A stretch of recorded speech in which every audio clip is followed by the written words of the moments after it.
Thank you for joining today's session. My name is Samuel Kumar. I'm the training manager for Hanwha TechWin, Middle East and Africa. Today's topic is the post-sales topic configuration on SSM, Smart Security Manager. Is our VMS platform, Smart Security Manager VMS platform. All right.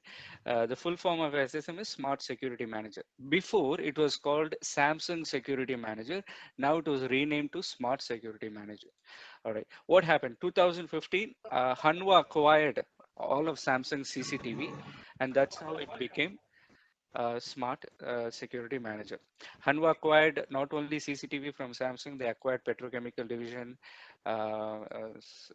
defense division, many divisions they acquired from Samsung. It was a factory, people, everything was acquired by Hanwha. So it's just a erase. It's like erasing a brand name and writing now Hanwha or Wisenet on it. Okay, everything else is the same. The people are the same. The factory is the same. Engineers are the same. Um, what's the difference between Hanwha and Wisenet? Hanwha is the company name. The product name is called Wisenet. So if Samsung is the company name, Galaxy is the product name. Same way, Wisenet is the product name. So, okay, if anyone have question, you can click on the raise hand symbol or you can put it in the chat window. That would be better. Instead of posting in the Q&A session, you can post it in the chat window. Okay, next. Um, that is one main reason of, okay, the first main reason for using SSM is when you have multiple NVRs, you have to see them all together. All right. Here in my scenario, in my project, I have 6 NVRs. All right. NVR, how does it look? Let me open the NVR picture.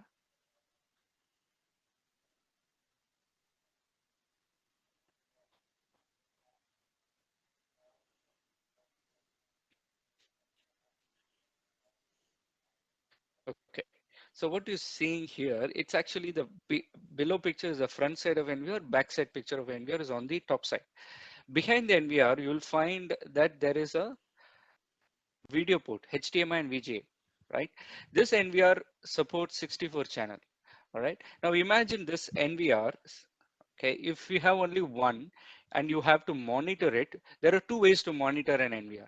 You can connect your HDMI cable or VGA and monitor the video, playback, export. There is USB port in the front, you can export. Also, the NVRs have a web page. And let me open the web page and explain. So this is the NVR web page, the same NVR. This is the web interface. Even in the web interface, you can monitor your cameras, you can do playback, you can export, manual backup, you can export. Now you can do this for one NVR. If you have another NVR, you have to go to the IP address of the second NVR, right? Same way, if you have another NVR, and you want to monitor it, you have to connect your cable behind the second NVR. So far, everything looks okay. Now, when does SSM come into picture? When does SSM come into picture? How does it solve a problem? And what problem is it solving? When you have multiple NVRs, example here, NVR1, 64 channel, NVR1 cannot see what's happening in NVR2.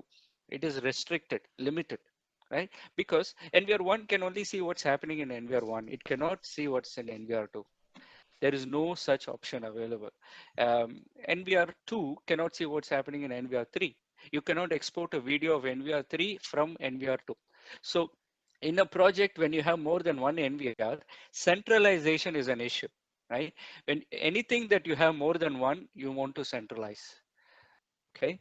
Um, so here, I have 6 NVRs, but I have only three PCs. I want to see all the NVRs together.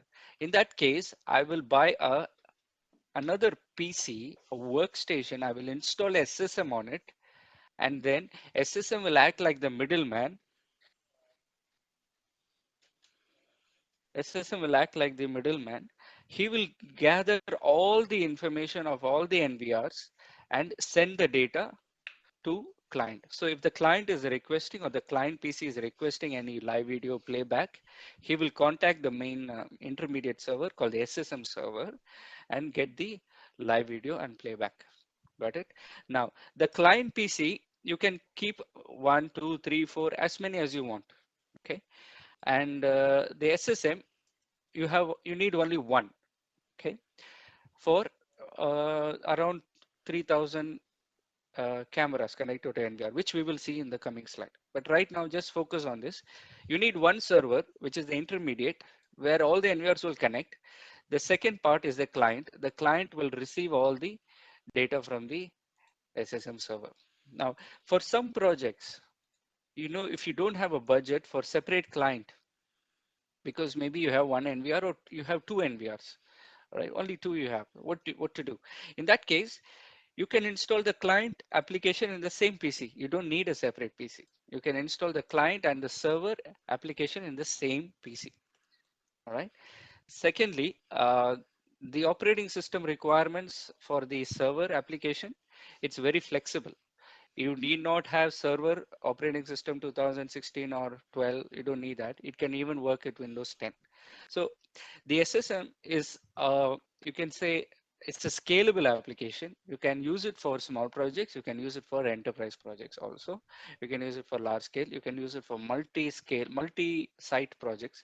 So it starts from as basic as 16 cameras, and you can go all the way to unlimited cameras. Okay. So this is how SSM works. Okay. Now just to revise, the objective here is I have multiple NVRs, but I need centralized viewing. How to achieve? I need, in that case, a central server which will talk to the NVR, get all the data. As a client, I will only talk to the server and get my live video and playback. Okay. Now I will explain this. We will see step by step on how to install SSM. But right now, let's go ahead and let me show you what I'm trying to explain. So this is my SSM interface and the client console interface. In the client, if you're an admin, you have option to click configuration. If you're not an admin, this option will be disabled. Okay, I am the admin now, and I need to first let me delete this. Okay, and I have a server. I have installed a server, and I'm going to add an NVR. So at the bottom, there are two buttons. This is the first option is what we are seeing now. Add an NVR. Click register device and it will automatically search and find out all the NVRs in my project.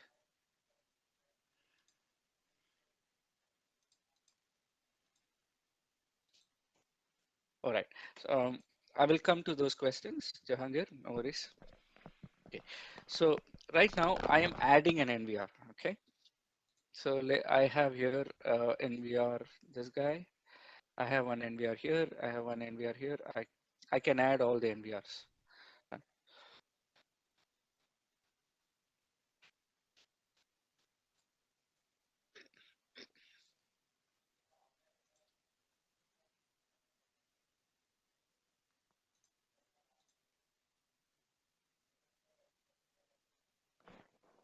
Close.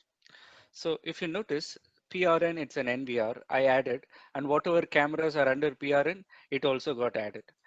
Whatever cameras under another NVR got added. So you can add NVR, DVR, as whatever recording device you have in your project, you can add it. All right. There's no limitation. Okay. Now, what can you achieve with this function? We will see that in the coming slides, how many monitors you can see. But right now we are focusing on the basics. Let's understand the basic. Anybody can talk about how many cameras we can see, how many cameras you can add. That's okay. That can even change later on. We can add, if you want to see more camera, we can add. If you don't want to see, you can adjust. So that is not the fundamental. The fundamental is what we are covering now. Okay, first you need to get an understanding about how we are using the SSM. on what purposes we are using SSM. The first purpose was when you have multiple NVRs, you can add all the NVRs, add it to the server. So you can see all the cameras in the NVR are now added automatically. Now I go to monitoring and I added these three NVRs, right? I can see the cameras here. I can double click. I can play the video. Some of them, okay, they're offline. That's okay. But I can play the camera live video and I can click on playback and I can play back the recording also. So this is your typical interface, live view playback. This is your typical way of using your SSM. Now I have one more NVR here. Let me. We are viewing remotely, so there can be certain, may not be as smooth as you work direct. Okay, so I have NVR1, I have a camera one. Then from NVR2, I have another camera. I like this one, so I want to see this. Then NVR3, I have another camera. I'm seeing that. Okay. Now don't focus on these other ones. This is added by someone else. Just leave that. Right now I added 3 NVRs and whatever cameras are there in the NVR, I can now see. All of them I can see together.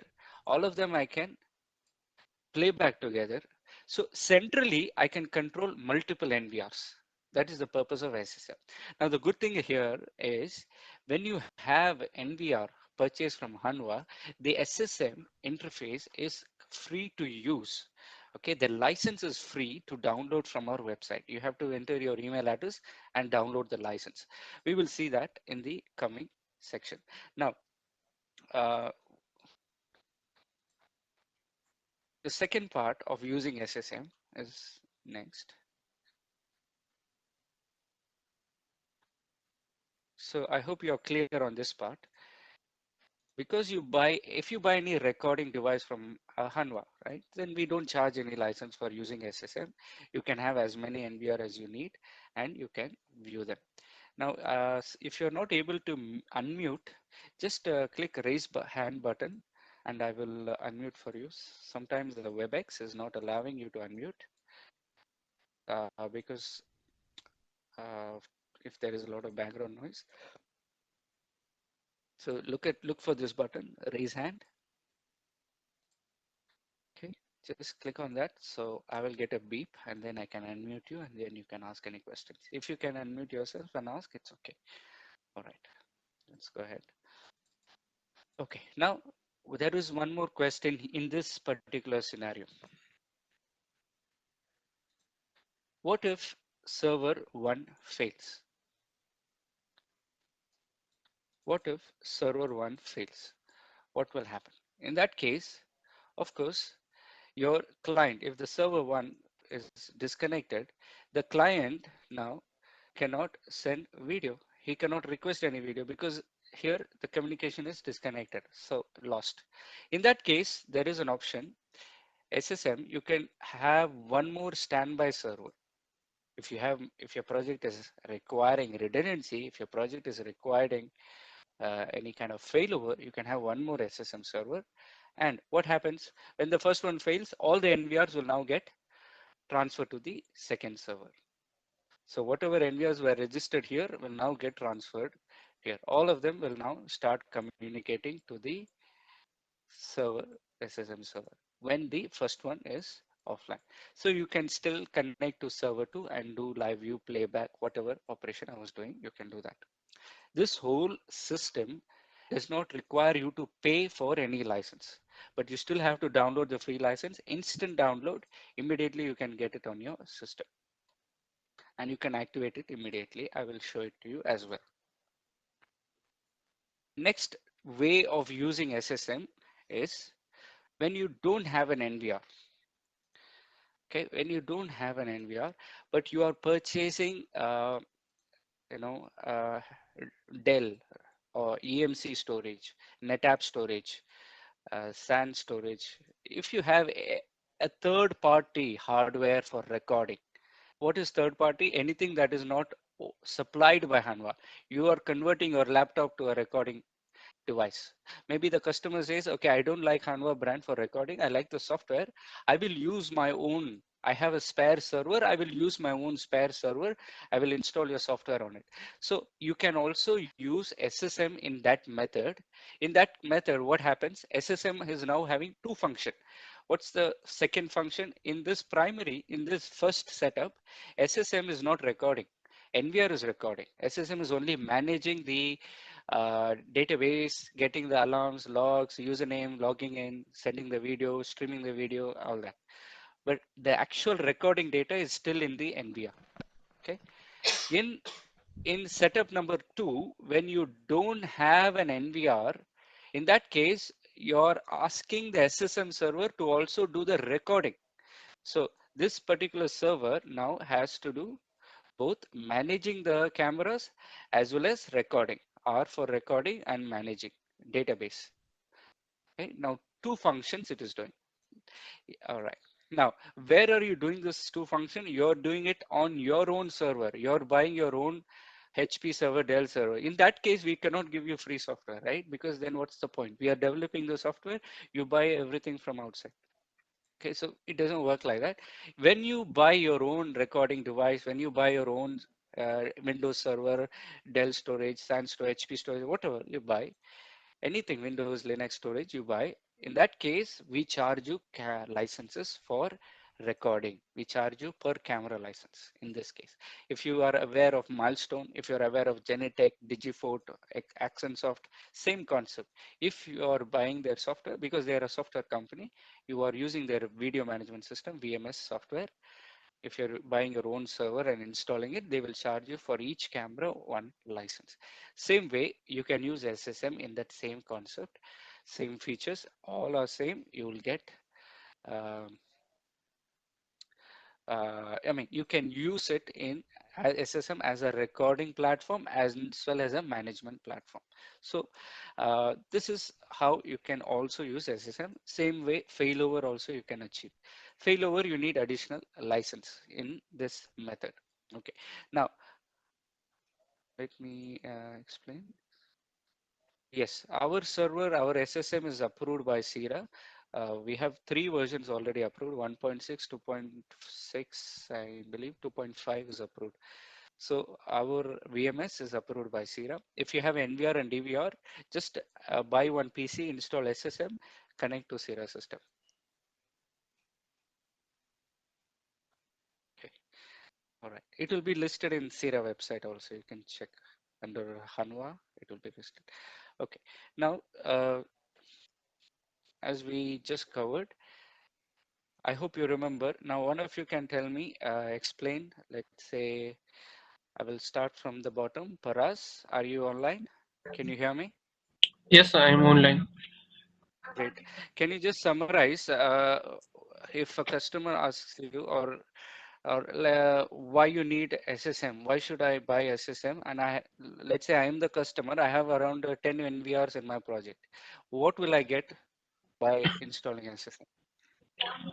Because of if you have Nvr, you cannot see different Nvr, different location camera in one screen.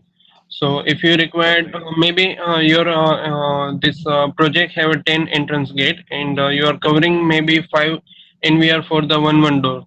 If you need all entrance Correct. in one screen, you cannot Yes. use the direct NVR for the monitoring all the doors. So the VMS, this central server, you can add all the server and you can customize whatever you required for the see the camera. For that purpose, you can must require this VMS server. Okay, great. For us, I think I wish you join me in every training.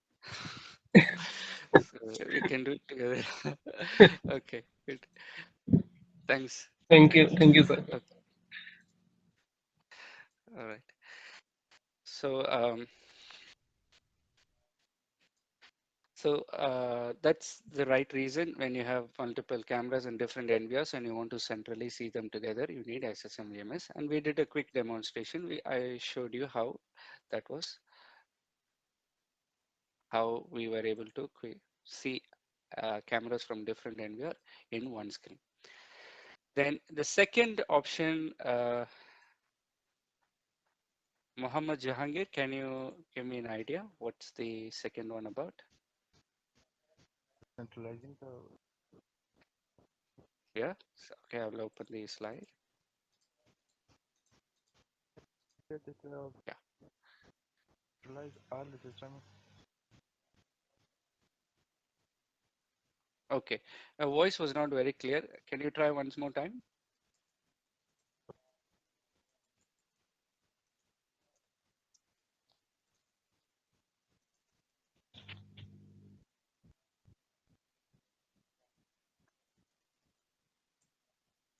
Okay, no worries. So second option was when you are don't have an NVR, but the customer is asking you to record in his own server, his own IT hardware.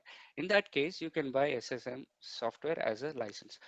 Just remember, it's paid, but one time paid only. There's no recurring fee or upgrade fee or those kind of stuff. It's one time. You can upgrade two different versions. Okay. Now I will demonstrate how that is done. Before I press the first button to add NVR, all the NVRs got listed. RN means NVR, recording NVR. Second device is a register camera. Second device is a register camera. Click on this. It will discover all the camera in my project. Okay. Now just watch here. Currently I have 9 cameras already listed. Now when I go ahead and add 2 more cameras,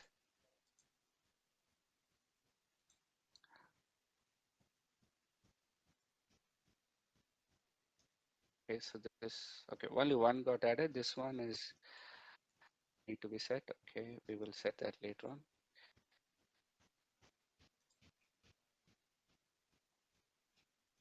Let me add this one. Okay, so now I have added 2 more cameras. From 9, it became 11. So this requires license because now it started to count how many cameras are added. Before it was 9. Let me delete one. Let's see, it becomes 10. So I have licensed this server for 128 channel.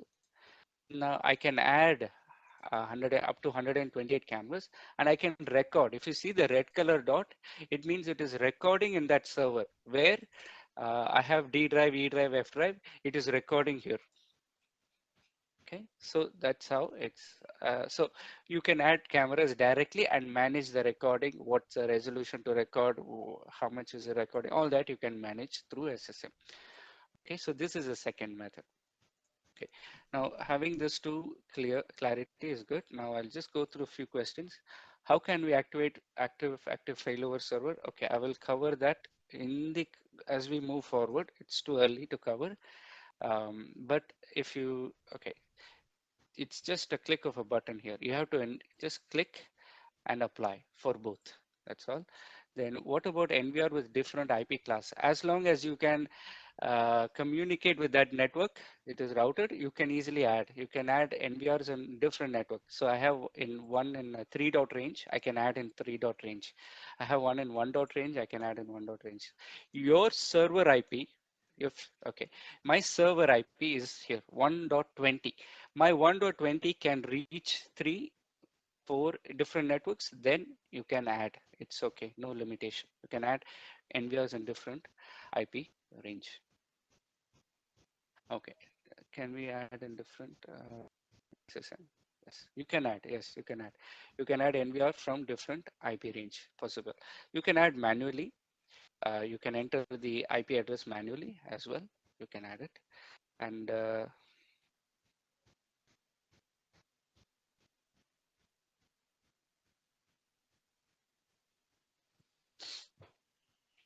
if you're using our DDNS, you can also add NVR by DDNS. Maybe the NVR is located on some other site over the internet. If it is connected over the internet, we have our own DDNS server. You can attach that NVR to our DDNS and it will give you an ID. You can even add NVRs over DDNS. So to remotely monitor over the internet. So that's also possible. Or if it's on within your local network, that's also possible.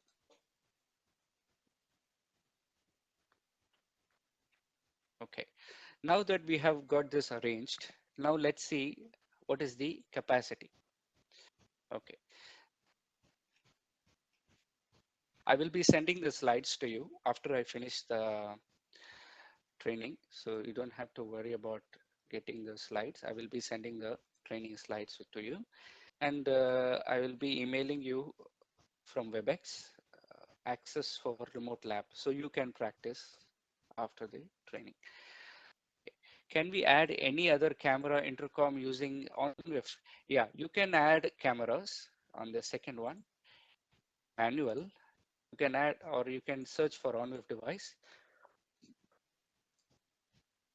or you can add manually OnWIF device, enter the IP. You can add OnWIF device also.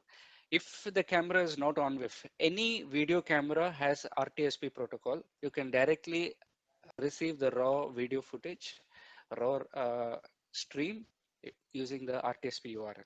So SSM supports Wisenet camera, OnWIF camera, and even non-OnWIF through RTSP protocol. It is possible to add these devices to SSM. So example is here, RTSP slash so and so. Any video device will have RTSP protocol. 10 years back, we didn't have OnWIF. So in that case, you have to uh, connect via RTSP. Our SSM is listed in OnWIF website as a OnWIF client, so it can receive OnWIF cameras. All right. Now,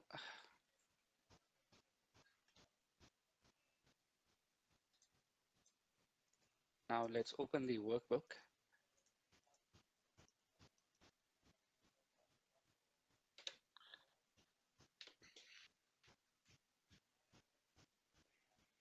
What are the software components of SSM software required to set up a VMS? How do you set up a VMS? Now that you are clear how to set it up. Okay. In order to download SSM, you have to go to our website.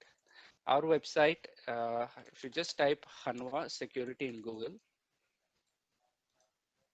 you will find the first one, global website. This is an advertisement by someone else, but they're using our name. So not this, this will take you to Milestone.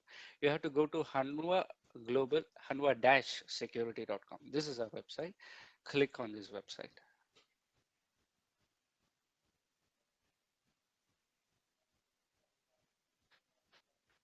All right, once you click on that, go to products. Okay. Don't memorize this stuff. Think of it in a very basic way. Where will I find an SSM? It's a product. So go to product. What is it? It's a software. Go to software. Okay, surveillance software. Now, under this, we have other softwares, not a VMS, but we have some retail software and so on. Under SSM, there are two versions, 2.1 and 1.6. By number, you know 1.6 is old. We still have it to give updates to customer. It's actually very old VMS, but there are many sites still having it. So we are often giving updates and patches in this, but you don't download this. This is different. What we are talking today is purely 2.1 version. The SSM architecture itself is different in 2.1. So click on 2.1 product page. After that, you scroll down, click on download software. Download software. Now, there are two softwares you have to download. One server and the second client. Now, just remember, client is not, we don't call it as a client, we call it as a console. If you log in as admin, it's an admin console. If you log in as client, it's a client console. So it will adapt automatically based on the user rights. So two softwares, core server and console client. Virtual matrix don't download, common converter don't download. This is all different parts, different purpose. The main fundamental requirement for any SSM application is core and console client. How to download? You don't have to click this and download. Just click on the file name. It will start the download. This is the fastest method. Just click on the file name. It will start the download. Okay, so I do this for every training. So I will cancel this. Okay, so you download it. Done. Now, once you download,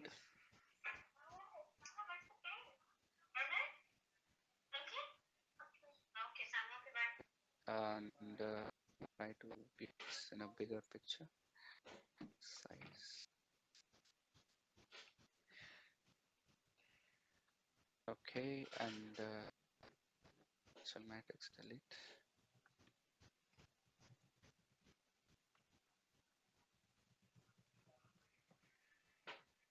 Okay, first one, core server. Second one, console client. These are the two main components of any SSM application, core and console, right? Now, when you install the core, uh, you have to check what is the operating system, what is the supported version, what is the PC specification. Now, yeah, this is where many of them make a mistake. The software will not adapt depending on the, if you give very low spec. There is a minimum, or you can say the recommended specification. You have to keep that in, right? And it's very easy to remember.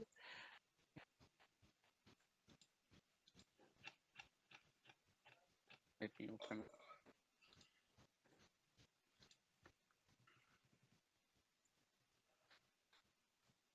The recommended spec is SSD. Fix that.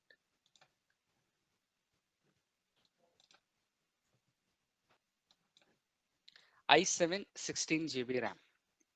Do not compromise on this. If you have one NVR, okay, 8 GB is fine.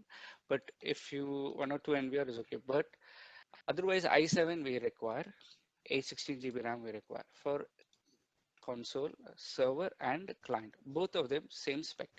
If you give higher, it's fine. Number of cameras or more, it's still okay. Minimum is i7 16 GB RAM minimum for the core server. If you're using the same as a client PC, you have to add a graphics card. What is a client PC? Which is connected to monitor. You have to add your graphics card. For every two monitors, you add a graphics card.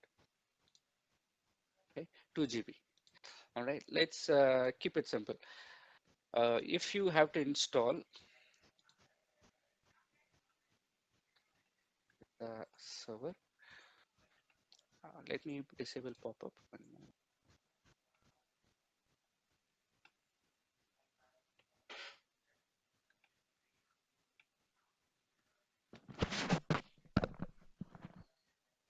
Okay, first one, core server. Core server is your main main application. In order to install the core server, you have to make sure it is i7 16 GB RAM. In the same PC, if you're installing client, no issue, go for it, install the console client. Because in every lab, I have installed it, server and client in the same PC. There are a few sites having the same. If you have NVR, 4 NVR, 3 NVR, 2 NVR, you can do the same, no issue. Now,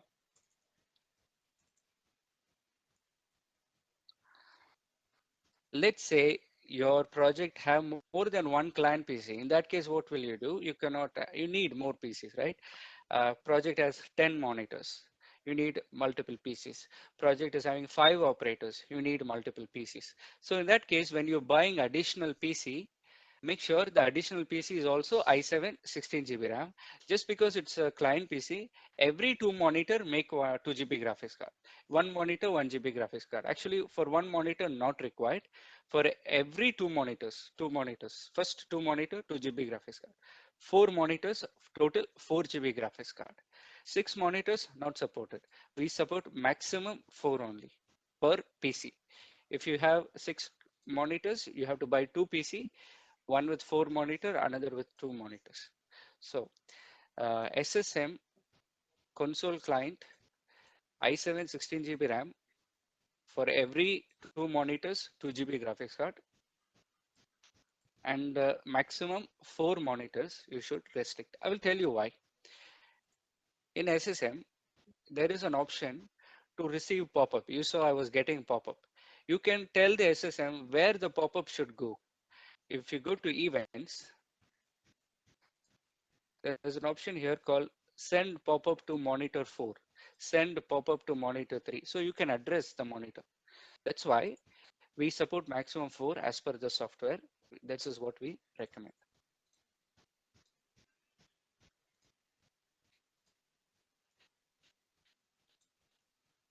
Okay, now, so this is how the training works. Each of you will get an email after the training.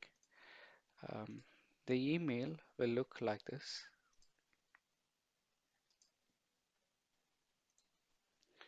Further to the hands-on training, you will get this particular email.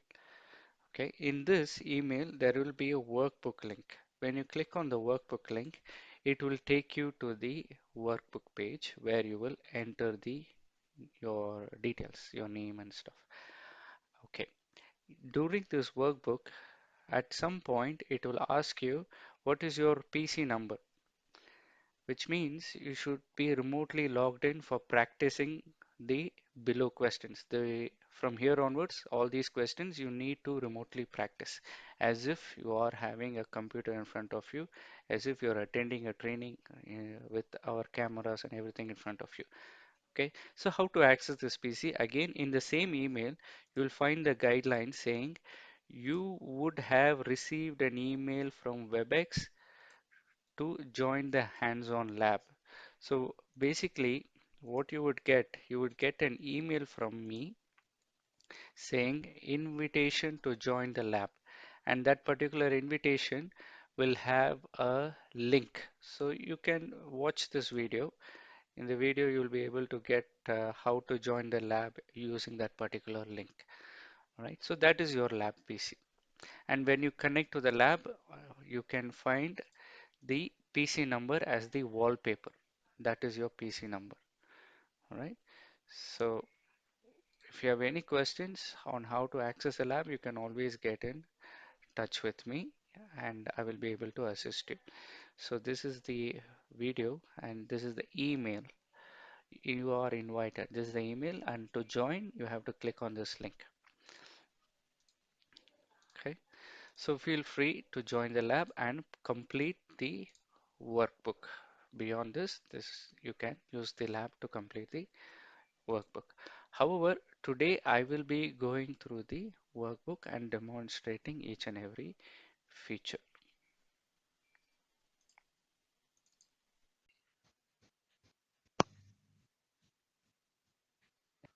Questions so far? Okay. Now let's see the workbook. Uh,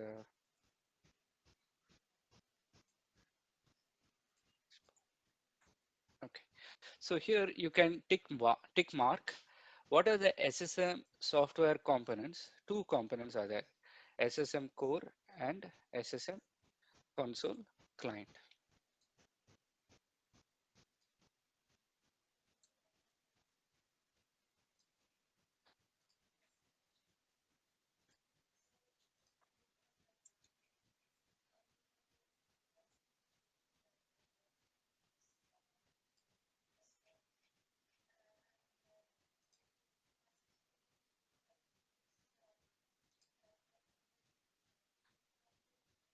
So the answer is both of them.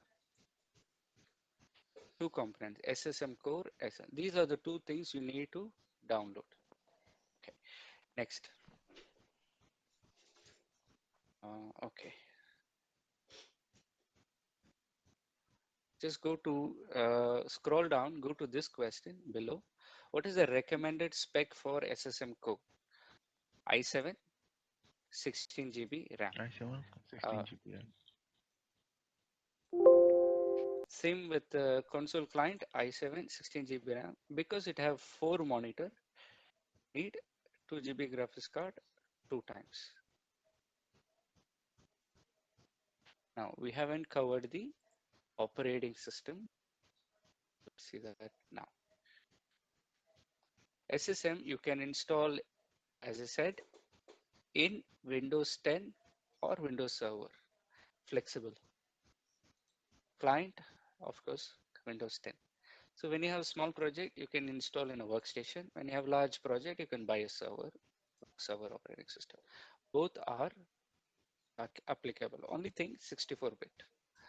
Okay, so here Windows 10 is fine, Windows Server is fine, this is fine, this is fine. All are okay, acceptable. Okay,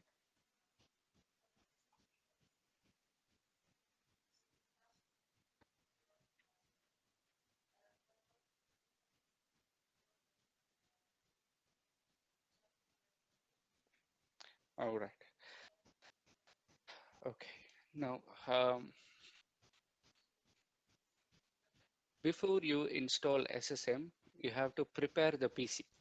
There are some basic things you have to do with the PC because you're buying a PC from anywhere in the market. Maybe it's coming with some default configuration. You have to prepare that. Okay. First thing, for the first time when you're installing, you have to give an IP address to your PC. You might connect a cable, LAN cable, that's okay. So if you go to the network settings, open Internet Network Settings, you will find Network and Sharing Center. My server is having a LAN connection and Wi-Fi connection. Your SSM does not know which one it should connect, right? Should it connect, talk to Wi-Fi? Should it talk to LAN? It does not know. And what IP address the server should take, it does not know. It will it will ask you to set it up. So that's why first, when you have a PC, create an IP address for your PC.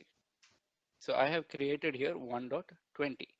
So uh, basically fix an IP address. After that, initially, you can also disable firewall and all that real-time protection. We don't know which brand you're using. Maybe it will delete the files. But for now, you can disable it. And later on, you can check with our team whether this is supported, what is the files which should be excluded. That all you can check on a separate email. But for the initial install, disable firewall real-time protection, and then install both the applications. Okay, both the client and the server, you have to do this. Prepare your PC. Okay, prepare. Okay, and second preparation, time of your SSM should be correct. There are many projects where the time of the PC is very different than the camera time. Why? Because there is a BIOS setting in the PC that is causing issues. Usually PC no issue, but servers, there sometimes some brands they have locked in clock. They have some time that you have to go to the BIOS to change. So whatever said and done, just very simple. Go to date and time setting, fix the date and time correct as per your time zone. That's the minimum criteria. So two things. IP address, date and time. It's like imagine you're starting a brand new phone. It will ask you what language you want, which region are you in, what is your time. So same thing, you have to do it for your SSM before installing your SSM server. Okay. Now, if you forget, you can also do it afterwards, but you have to do it. You have to fix an IP address. What IP I'm going to use, what time is my PC to be settled in. Okay. Because the database is marking every event based on the time. And if you change the time, or if you go back, some data can get deleted. So that's why you have to fix the time. Next.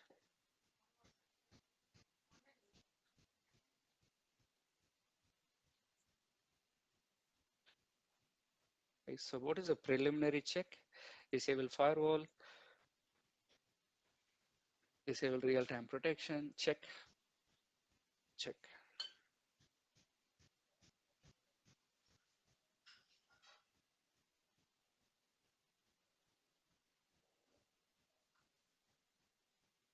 Done.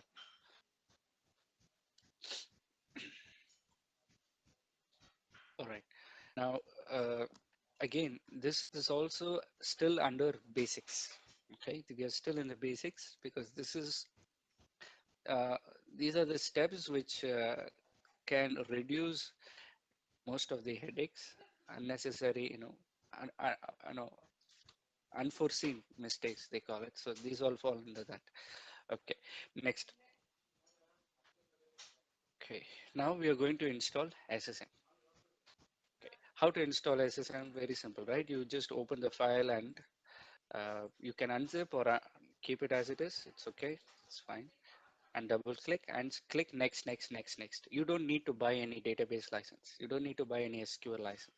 Just prepare the PC operating system. Everything matches the requirement. i7 16 GB RAM. Start the installation. Once you finish SSM core installation, again remember there are two softwares. Once you finish the core, once you finish, you will see this application here, SSM Service Manager. That's it. When you click here, you will only see two services are running.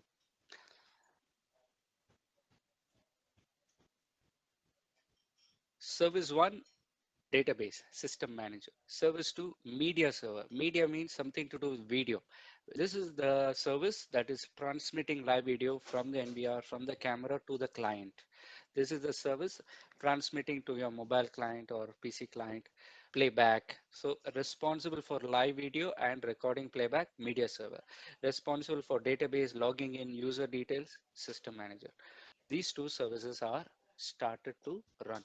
You don't need this on every PC, right? Because that's not required. Only one PC or two PC for failover you need to install SSM core. Okay. Now, once you do this, make sure they are started. If it is not starting, give it some time. System manager will take some time to start. If not, you have to make sure network is connected. If your network cable is not connected, system manager will not start. Next, network settings. Go to network settings. By default, it is auto. Easy. The idea behind auto is SSM is flexible to connect cameras in different network ports, but in the long term, this is not good for demos, short projects, small projects, less headache. I mean, you just want to quickly set it up, it's okay. But for a real project, you have to fix the IP. From the drop-down menu, it will show, okay, this I have an IP address in my system, and that is 1.10. You 1.20. You go ahead and click that. So SSM will now fix itself and say, okay, my server IP is 1.20, and it will send and client and receive from device through this. Okay, I will explain that. If you keep it as auto, every time you log in, it can change. It can take whatever IP address it picked up first, it detected first. Okay, so that's why auto is not the best. Always keep it as a fixed IP. Second, it says send to client, receive from device. Send to client, receive from device. What is send to client? Client PC.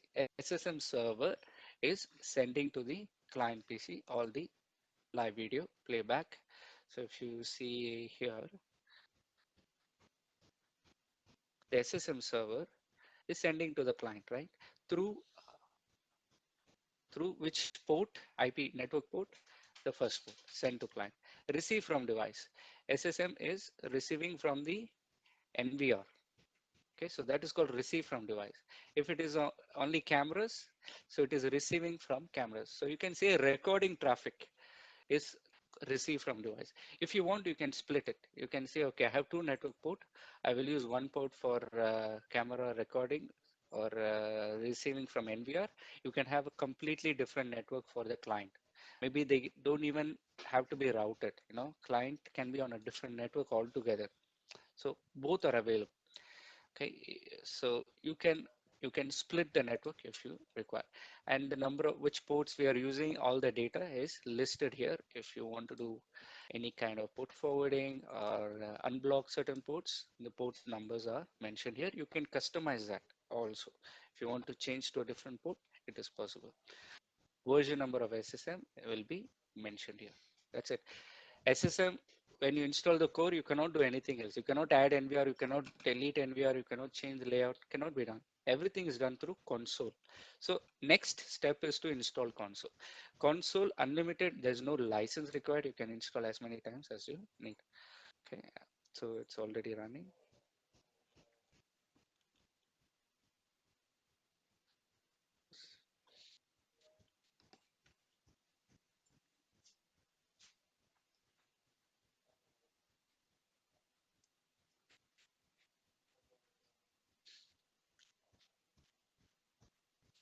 So here I have console. When I log in for the first time, it will say, okay, there is no password. What is the password that you want to set? Whatever password you are setting up, that is your first initial password. Basically, there is no default password. There is no default password. You have to create a password for your SSM server, right? Capital letter, small letter, you have to use combination. It will guide you when you're doing it, it will guide you. So I always use in my PC, I use capital A, capital D, MIN at the rate 12. So in all the lab, you will see that. Okay. So this is the, it will ask you for the initial password. Once you set up the initial password, after that, you can log in. This will ask only for the first time. Okay, done. So open SSM console and then click on settings and choose the server, which IP server you want to speak with. You select that particular server, click OK, and the default username is admin, and whatever password you created now, you can log in. All right. Now, for the when you're installing for the first time, SSM is will act like a full version. Okay, fully licensed, no expiry date for 45 days. You can add camera, you can add NVR. It will not prompt you for license. It before 10 days, it will start reminding you, you have only 10 days left. Please activate. Even if it's a free license, you have to activate the free license. Download it online and activate the free license. If it is a paid license, uh, you have to get it from the procurement person and activate the paid license. So it will prompt you. All right. So we will do these three questions and we will take our first break. We'll try to finish in 1 hour because then you can go ahead and practice from by your side. Okay. All right. So how many days SSM is free to use? 45 days. And what are the services running after installing SSM core? What are the services running? So how to find that is when you're running SSM application, the services that are running are System Manager and Media Server.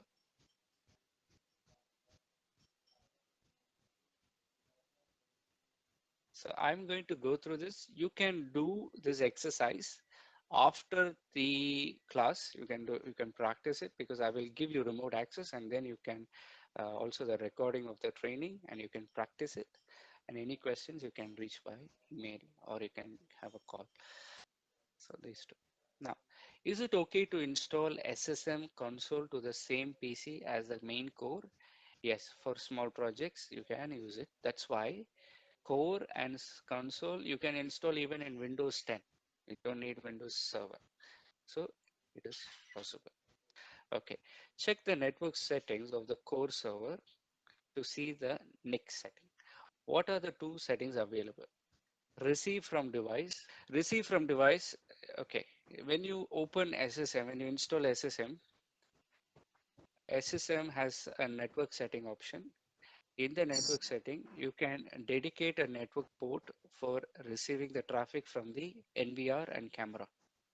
You can dedicate a network port to client operating clients. So if you take the picture, you can, the cameras can come in port number 1, network port 1, then the clients can be in a different network. So if you have such a scenario, you can split. By default, it is okay to use just one. If you want, you can split it.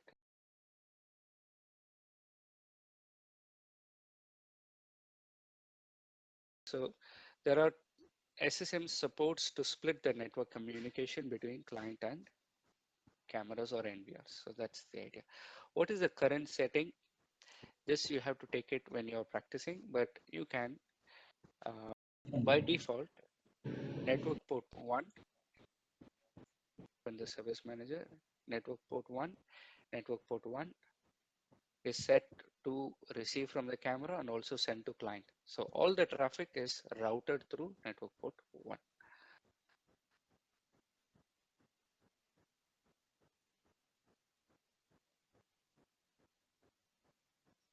Great.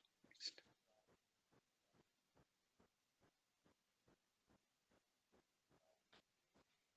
All right. So we'll take a break and we'll come back and we will see the remaining points. Thank you so much. Okay.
All right, let's resume the class.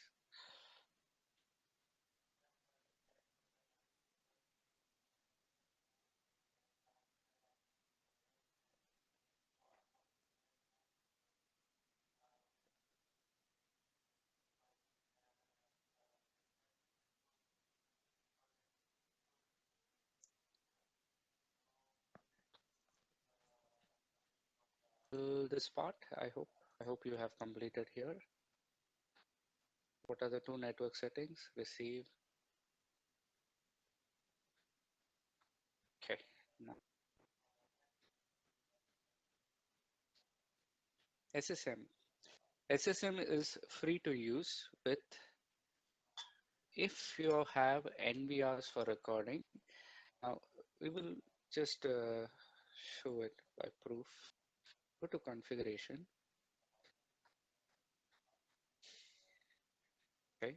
So here I have 6 cameras. Server 2, I have 6 camera. I have one more server which is having 10 cameras. But in fact, 1, 2, 3, 4, 5, 6, 7, 8, 9, 10. I have actually more than that. I have around 40 cameras listed here, but it is not considering them. Why is that? Because it is recording on NVR. It is recording on NVR. So when you're recording on an NVR, licenses are not consumed. If you have a paid license, it will not be consumed. It will not be used. It is free to use. Okay. Now the free license, the how to download, how to activate it. The free license is called viewer license, and the paid license is having model number 01, 04, depending on the number of cameras. Okay, now uh, for, for us, are you online?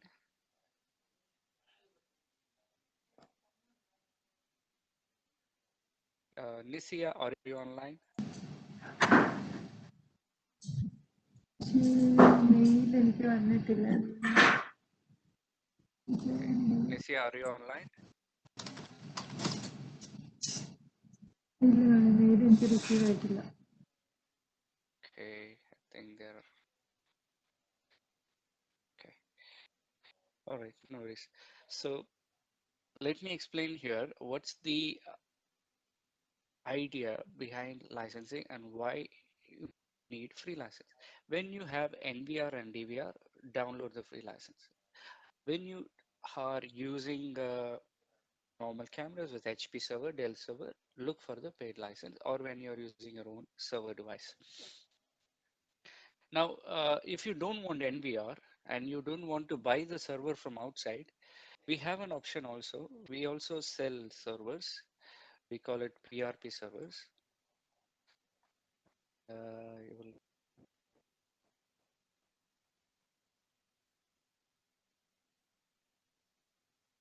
second. Yeah. So Hanwha also sells PRP. PRN means NVR, PRP means PC, Windows servers.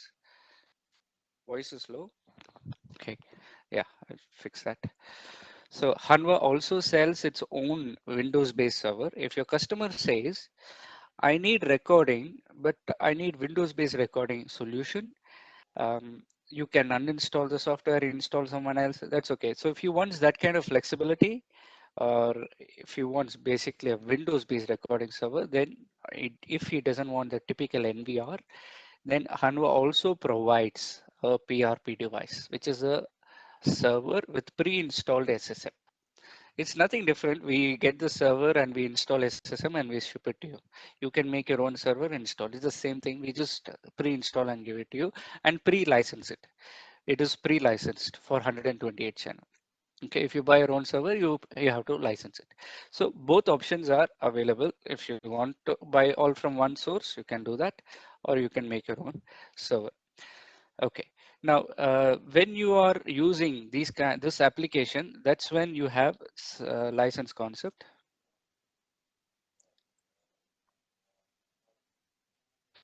4 channel, 8 channel, depending on the number of cameras you have in the project. Now, I'm going to show you how to download a free license and how to activate it. All right. First,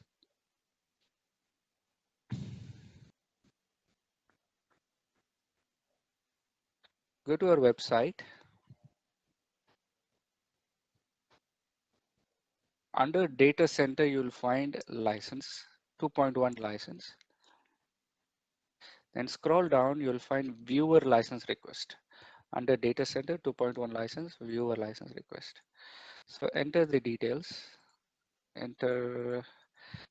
You can install as many licenses as you want. You can keep requesting every 5 minutes. You can request. There's no restriction. Only your email address must be correct. Okay.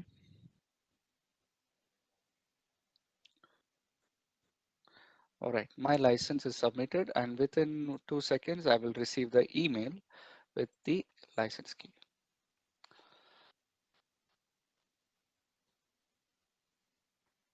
So I got my email with the license key. Copy this and go to your SSM. Okay, when you open SSM for the first time, it will be blank actually. There will be no cameras, everything will be blank. This is how it looks like. On the top, there is a plus button. You click on the plus button, click on configuration, then you go to system license, select your server. So these are the many times I've activated the free license. Click on online activation. Again, select the server, activate.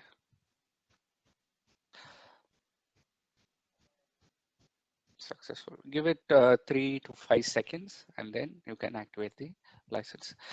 So what happens?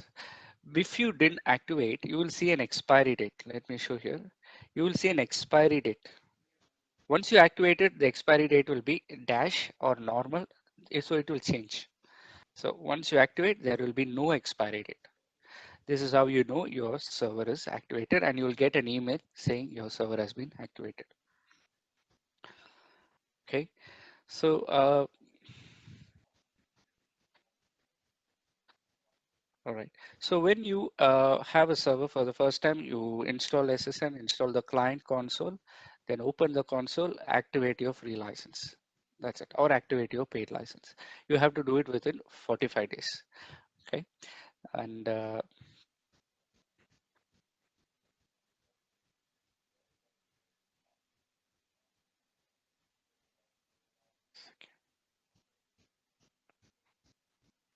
so here SSM is free to use if NVR is used for recording, and my license key is here.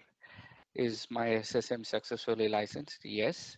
How many camera licenses is shown after activating the free license? Okay. Now,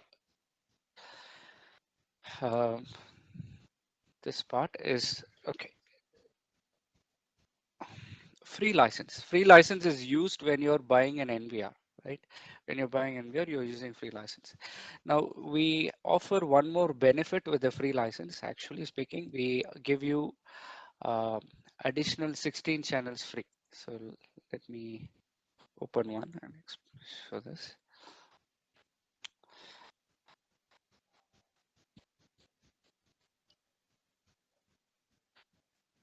Okay, so this particular server, I activated the free license yesterday. You can When I go to license, you will see channel 0000 activated, no expiry date. Done. So it's very plain, only one server here I've activated, no more expiry, free license activated. Now, uh,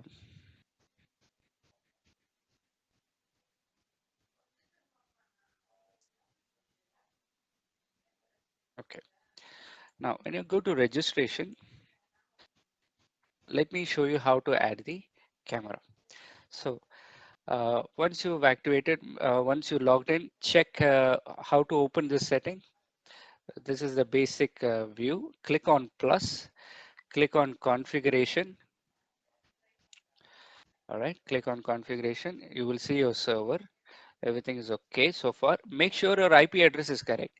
Sometimes if you log into SSM and you see a different IP, then that should alarm you. Okay, something is wrong. SSM has taken a different IP. In that case, go to SSM server settings. Where is the SSM service manager? Go to SSM service manager. Check the network settings, whether it is fixed. So make sure you go ahead and fix it. So I have only one IP. Once you fix, it will restart.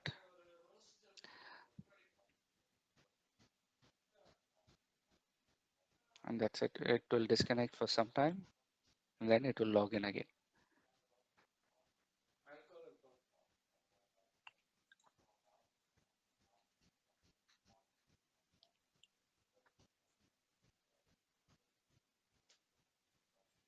SSM service manager.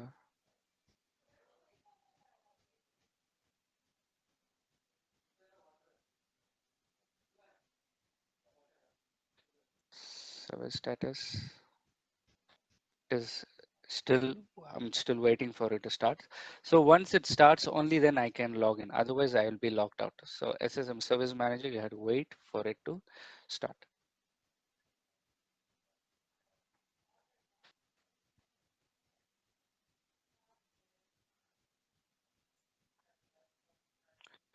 Okay, so once it starts, you can log in. After that, click on the server, select the server. At the bottom, you can add your NVR. At the bottom, you can add your NVR. Automatically, it will search whatever NVR there in your network or outside your network also it will discover. But if you cannot communicate, you cannot really add it. If the network ports can communicate outside the different network, it's fine. It can add it, no issue. So you can select all and add, or you can add one by one. It's up to you. Enter the username and password of the NVR. That's it. Okay. If you cannot find it, if you cannot discover it, put the starting IP range and the ending IP range, and then you can add it also. Okay. Done. Second, if you don't have an NVR and you are directly adding the camera, second button, you have to use the second button to add cameras instead of adding NVR. So both the process is the same. After that, there is no difference because what is the job of SSM is to centralize everything. You centralize multiple cameras, centralize multiple NVRs as if it's one big project, right? Only when you're adding, they're all different. After you add, it will all be listed here and it all belongs to a single project. You can manage them everything together. For example, I can change the name of this camera and say, this is my fisheye camera. So this is how you edit camera names, fisheye camera, Vandal camera, and then NVR. I have NVR cameras. I can also edit the NVR name, camera names. This is the main entrance. So you can do that. Okay. Okay. Now, if you see a red color dot, that means everything is okay. You have started recording. That means you are recording. For NVR, you will see that record button will not be visible. But when the camera is directly recording on the server, you will see record button visible. See record button. This will be available only when you're using direct recording. But for NVR, you go to the NVR web page or NVR interface and you adjust the recording settings. You can only do receive alarms and database and other stuff through SSM. Recording settings, you still have to go to the NVR web page. So this is the Nvr web page. I will go to the setup and I will edit my recording settings here. Now you can do even through SSM. You can open the web page of the NVR, open setup page. Through the SSM also, you can open the NVR setup page. Click on setup and check the recording settings. Record. Okay, what's the recording and what profile is recording? So that all you can adjust through the NVR. For camera, directly recording on the server, you select the server and you will find under profile, record normal. Click on record normal. Currently, it will tell you the cameras are recording H.265 800 by 600. Maybe if you're not happy with this resolution, you select everything. Let's say select all these type cameras and you say, okay, I want to record H.264 or I want to record H.265 and I need to record at 2 megapixel and 10 frames. Apply. So you can change the settings of the camera through the SSM. Camera recording settings you can change through the SSM. All right. So you can do that. So now the SSM is recording this particular setting.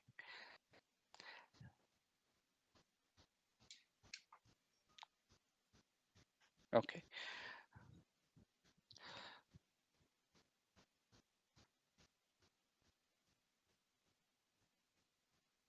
Now live high, live low, we will see in the coming slides.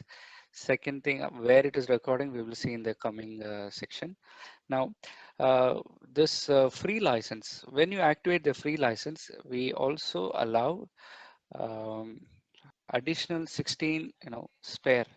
We provide 16 free. I mean, when you activate the 00 license, when you go to the license, when I activate the 00 free license for NVR, SSM will give you as a bonus 16 camera license. So which means you can add NVR also. You can add 16 camera directly for recording also. You can have both together in one system. Maybe for demos. So especially in trainings, we have around 5-6 servers. Some of them are local PC which I purchased to install SSM.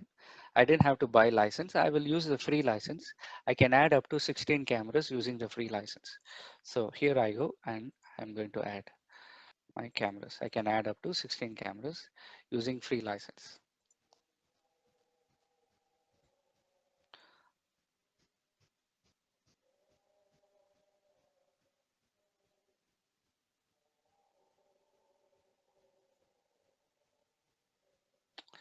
Okay, delete this guy. This is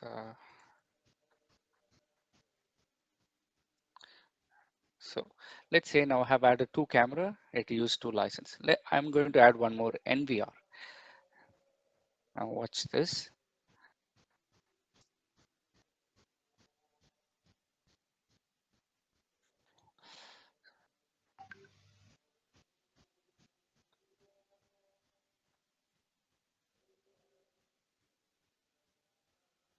Okay. NVR is added. I still have only 2 license used with the free version, although I have so many cameras. Okay, so that's how SSM works.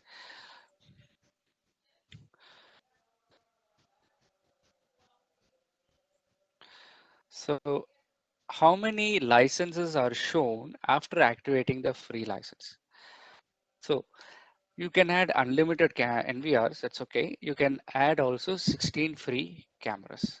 It is possible. All right. Now there is some checklist when you're using NVRs. How many NVRs you can add? All right. How many NVRs can I add? And what is the cabling requirement from the NVR? Every NVR, there are 2 ports behind the NVR. Okay. If you're using NVR, there are 2 ports behind the NVR.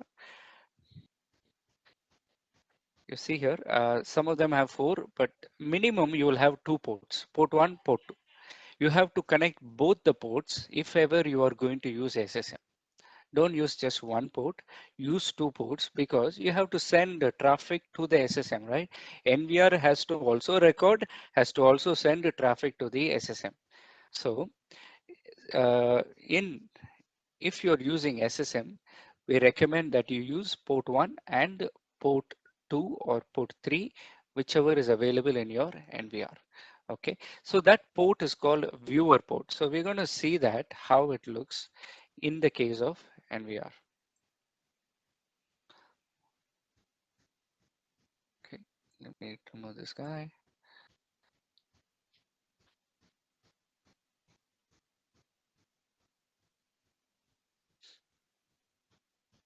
So right now I'm on NVR interface, and in the NVR network, this NVR has 4 network ports. The third port is called viewer port. Some NVRs have only 2, some of them have 3. Whatever be the case, you check the web page, you will see port 1 camera port. This is a universal port for recording. Second is a viewer port. So whenever you use SSM to centrally manage multiple NVRs, you need 2 network ports, one for the viewer. All the SSM traffic will be sent through the viewer port. So go back to the configuration and you have to select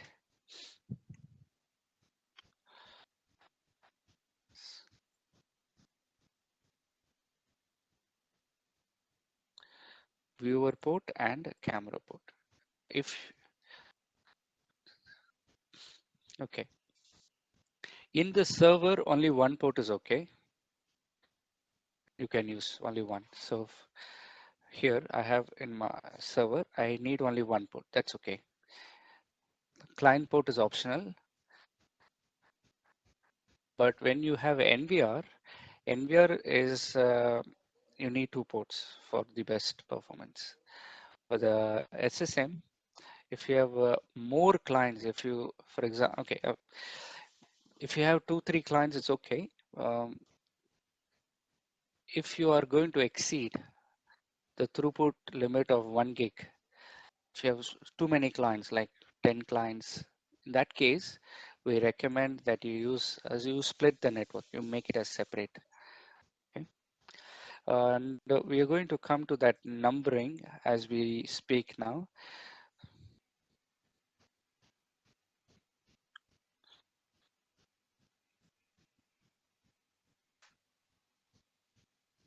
Okay. This number you don't have to remember. This will be given to you as a slide. You have to just keep it as an information. If when you have NVR, when you have an NVR in the project, each SSM server can handle up to 3,000 cameras. So basically most of the projects, if you have NVR, you can easily handle up to 3,000 cameras straight. Okay, and if you have more than 3,000, you buy one more SSM server. Done. Okay. Each SSM server can handle up to 20 clients. Each SSM server can handle up to 20 client PC, 20 workstations. All right, 20 client operator PC. Each SSM can handle up to 20 clients. Okay, now the number is good, but you should also keep there is a limit on throughput. Okay, this 3,000 is fine, but this communication from the switch, it's going to be 1 gig, right? So, okay, yeah, okay. So here, the server is sending the information to the client, 20 clients. You can send up to 20 clients. Okay, now,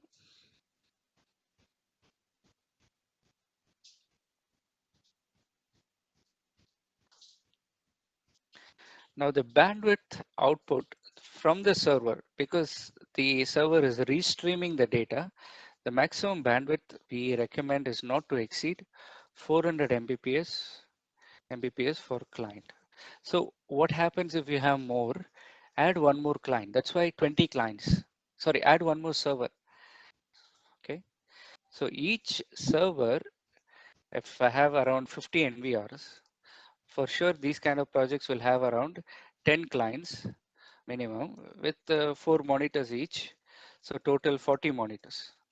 And each monitor will show maybe 16 cameras, 2 megapixel. So total I have 40 into 16 cameras. So I'll be seeing 640 cameras at a time. So that means this server is streaming 640 cameras live video plus playback plus alarms. So you're overloading. You will easily exceed the limit of 400 Mbps. Okay, this throughput, the for if it is 2 MB, 2 megapixel, 2 Mbps camera. So like that you can take a thumb rule. So 400 Mbps is the limit.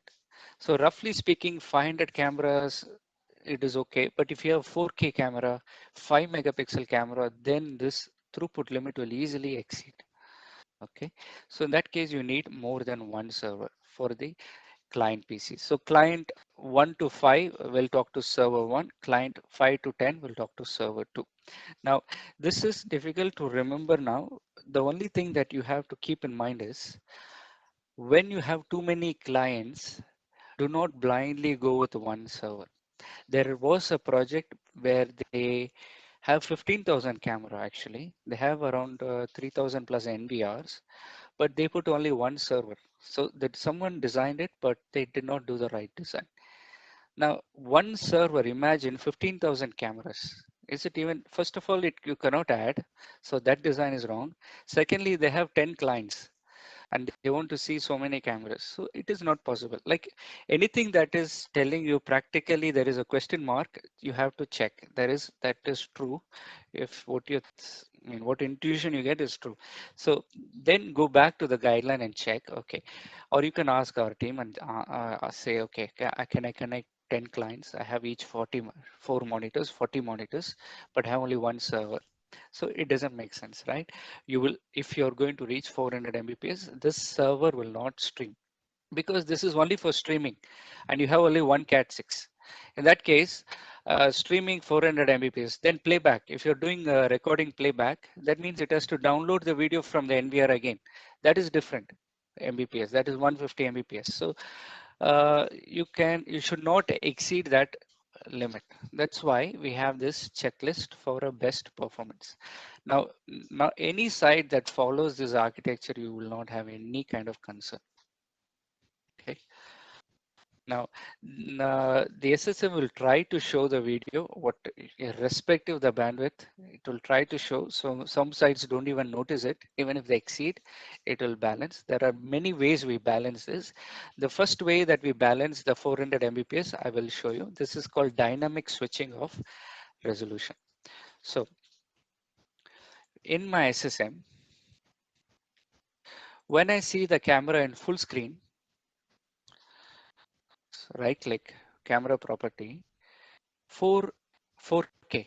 When I see in full screen, it gives me 4K. Okay. Right now, what is the streaming bandwidth? Maybe 10 Mbps, 5 or 8 Mbps, because only one camera, no issue. When I see multiple camera, SSM will directly switch to a different resolution. When I click on camera property, it is changing to zero 0.4 megapixel. Because you're seeing so many cameras together, it will decide, okay, in this small space, I don't need to put 4000 pixel. It's only hardly 300 pixel size style. So I don't have to, automatically it will switch. It's called live low switching, dynamic switching. So if you notice here under the settings, under the configuration,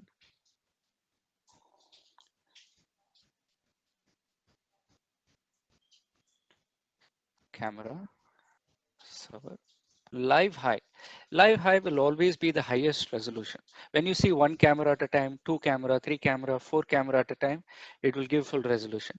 But the moment you change to multi layout, it will automatically adjust to low for SSM, live for NVR, or a different resolution. I will tell you why. um, when I have a tile size of 4 by 4, click on information. Let me put one camera, click on information. This tile size is actually 432 by 240. It's very small. There is no need to put 4000 pixels. That's why it is switching automatically. Depending on the tile size. If the tile size does not cannot handle so many pixels, it will automatically change. Okay. So live low. Now, when you use live low, the bandwidth is 0.5 Mbps.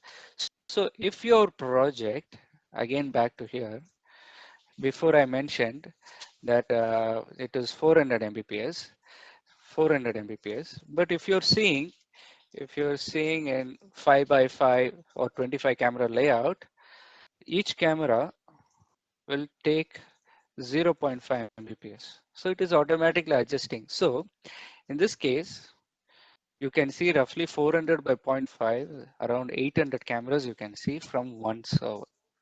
So if you have 1000 camera, for sure you need two servers. Even with this dynamic switching, you need two servers. Again, you can customize in the SSM. You can even reduce this resolution if you want. So, however, not required. At least you can give 0.4 megapixel. So the idea here is when you have many clients, you have to think whether one server can handle the load of all the clients, because the clients will talk to the server. That server is transmitting all the traffic to all the clients, handling all the requests through one server.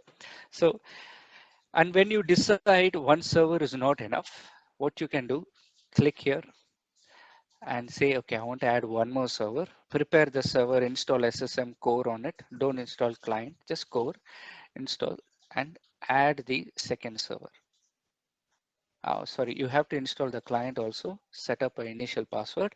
After that, you can add. So here I have another server 1.3. If I want to add it to my domain, I want to add it to my project, I just click on checkbox,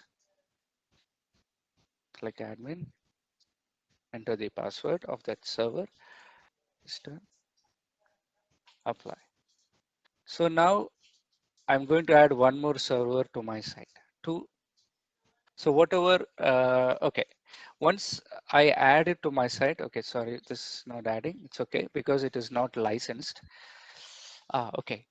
In order to add another server, these guys are licensed. This is all using free license. Anyhow, that's okay. So I have added here two server. Once you added a second server, then I don't have to log into that PC separately. I can add camera, I can add NVR to that server through this. Okay.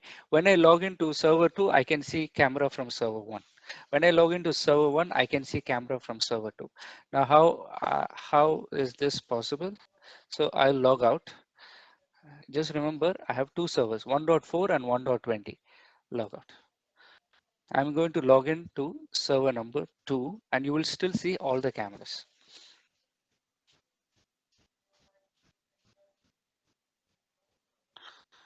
Login. Server number 2, 1.4, server 2.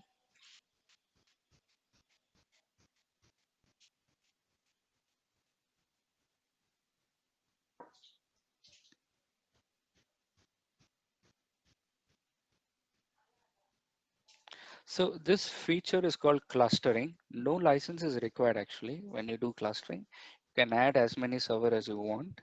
The thumb rule, up to 28 servers you can add, and you can cluster it together.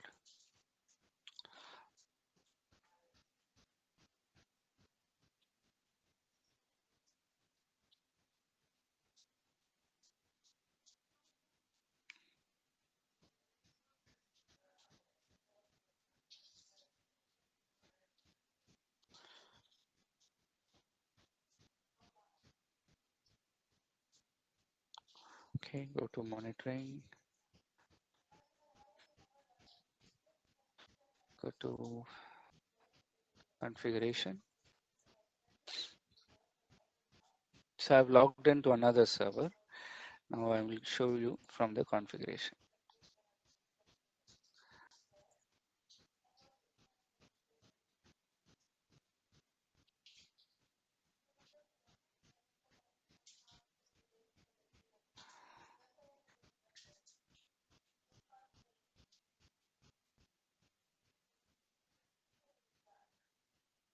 So although I logged into server 2, I can see now 1.20 as well as 1.4. I can see both of them together in the same system. I can delete some cameras. For example, I can delete these cameras. I can delete these cameras. It is possible to delete, manage everything together. So how to manage? Instead of clicking on the server, just above that, it will be written called domain. Click on the domain and add your remaining servers to your cluster.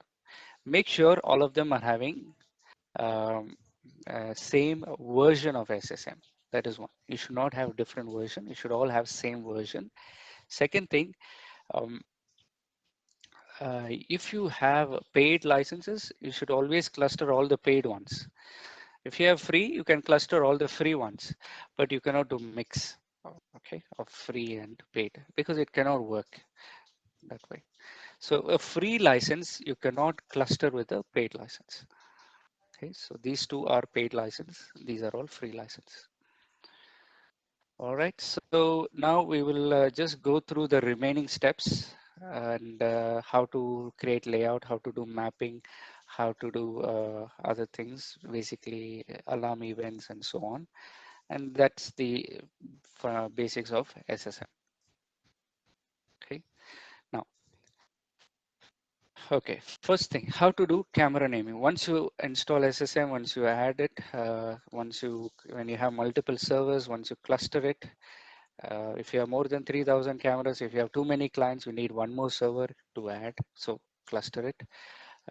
If you're directly adding cameras to the server, so if you have NVR 3000, but if you don't have NVR per server, you can go 128 or 300, depending on the model number of the server, but not 3000 for sure, because you're directly recording on the server. On the top, the recording load is done by the NVR. Here, there is no NVR. In the case where cameras are directly recording, you have to go all the way up to 300 only. Okay, maximum 20 clients for each. If you have 21 client, add one more server to increase the client capacity. And each workstation, you should not exceed 4 monitors. All right, now back to your monitoring. Now, once you add the camera,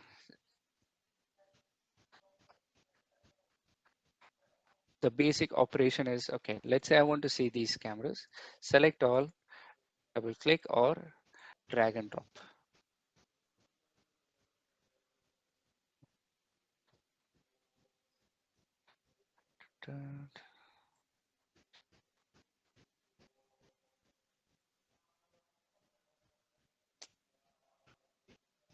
Okay, I will take a new system to explain.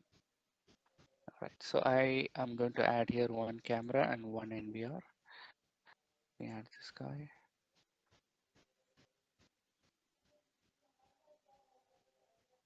Zero 05.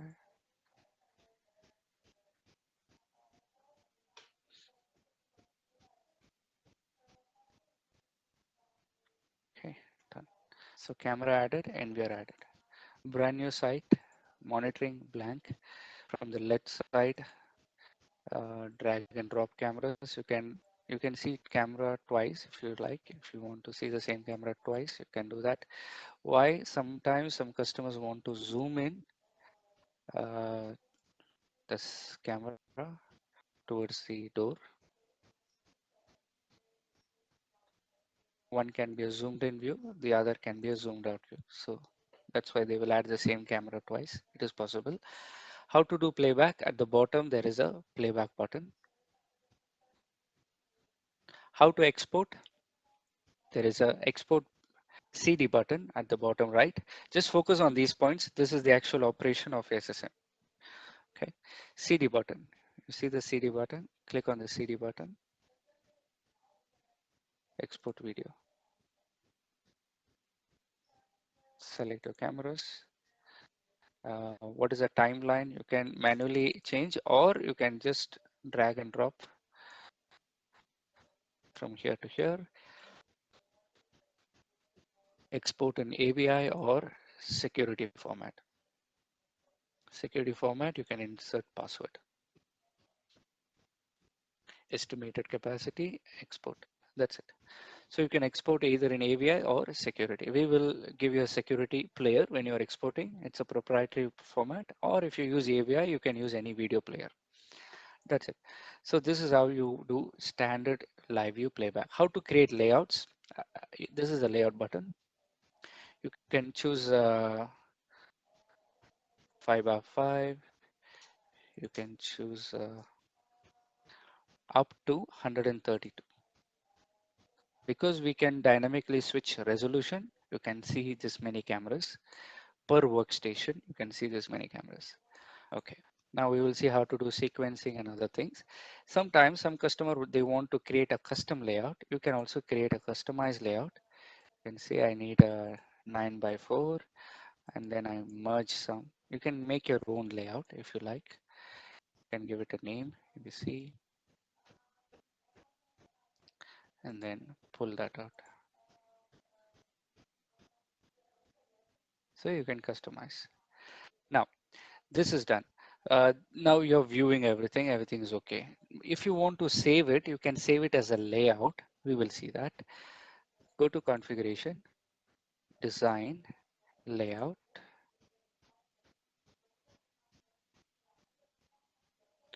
create layout, layout 1, layout 2. Under layout 1, okay, I will create 2 by 2. This is called global layout. Any operator, any client, he can see this. It is saved in the database. Choose which cameras to be seen. 2 cameras, apply. So this is layout 1. Layout 2, I want to see just 1 camera. Layout 2. So if you notice, I'm managing camera from NVR, from SSM, directly different NVRs as if it's one big project. Done. So added these. Okay. So how to view the layout? Go back to monitoring. At the bottom, you see the layout button. You can select layout 1.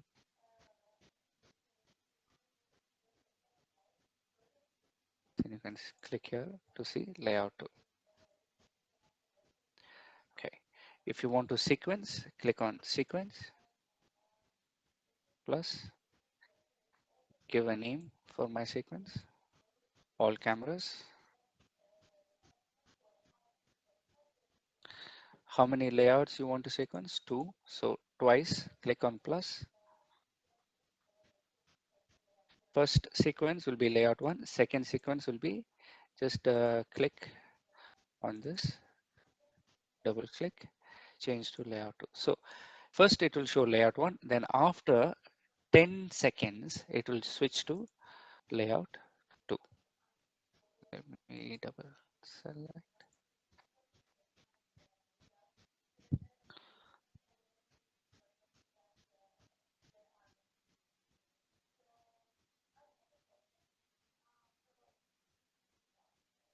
Bye. So I have now created a sequence. Now your sequence list is here. Click on all cameras and play the sequence. So first 10 seconds, it will show layout 1. After 10 seconds, it will change to layout 2, which is 1 camera. So it will keep changing. If you want to make it full screen, click on full screen button to make it full screen. If you want to hide the timeline, click on the arrow button to hide the timeline. You can hide this side also. Okay. Now the cameras are listed. Now the cameras are listed here. Layouts are listed here. Cameras are listed here. Layouts are listed here. Go to cameras. Now the cameras are listed by server, NVR by NVR. Some sites you have to configure them based on groups. Okay, how to create that? Go to site. Under site, create 2 groups, site 1, site 2. You can rename it as change basic information. You can rename it as building ground floor, and this can be first floor. Then remove your cameras from the site, from the main site, remove this. Then go to ground floor and select the cameras which belong to ground floor. Some projects they have branch 1, NVR1, they will add branch 2, NVR2. So you can do that. Then add this here. Okay. Now I have added ground floor and site 2. Go back to monitoring. It will still show as server by server. How to fix? In this case, go down. There is one more settings button. Again, just remember three things. Okay, in SSM interface, everything is behind these buttons. First one is plus. Once you press plus, you go to the entire configuration menu. Then here there is a settings button. This is different. Then there is one more settings button here. Okay. Here click display by site. Once you click display by site, it will show by ground floor, site, and so on.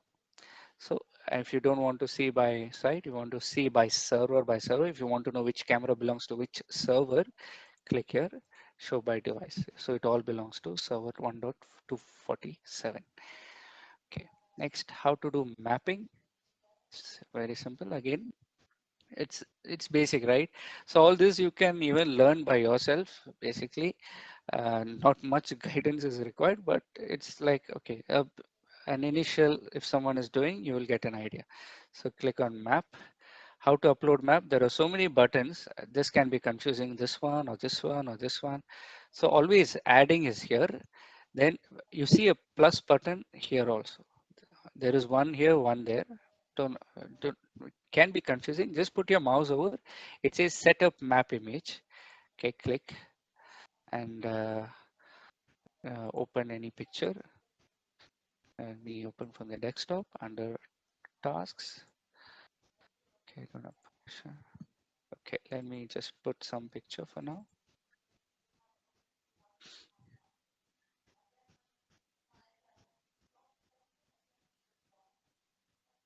I don't know what picture. Okay, no worries. So 1 second.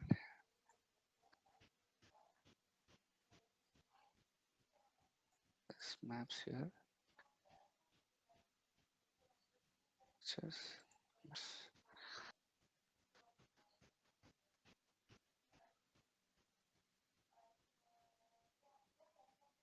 okay. Okay, let's take this map.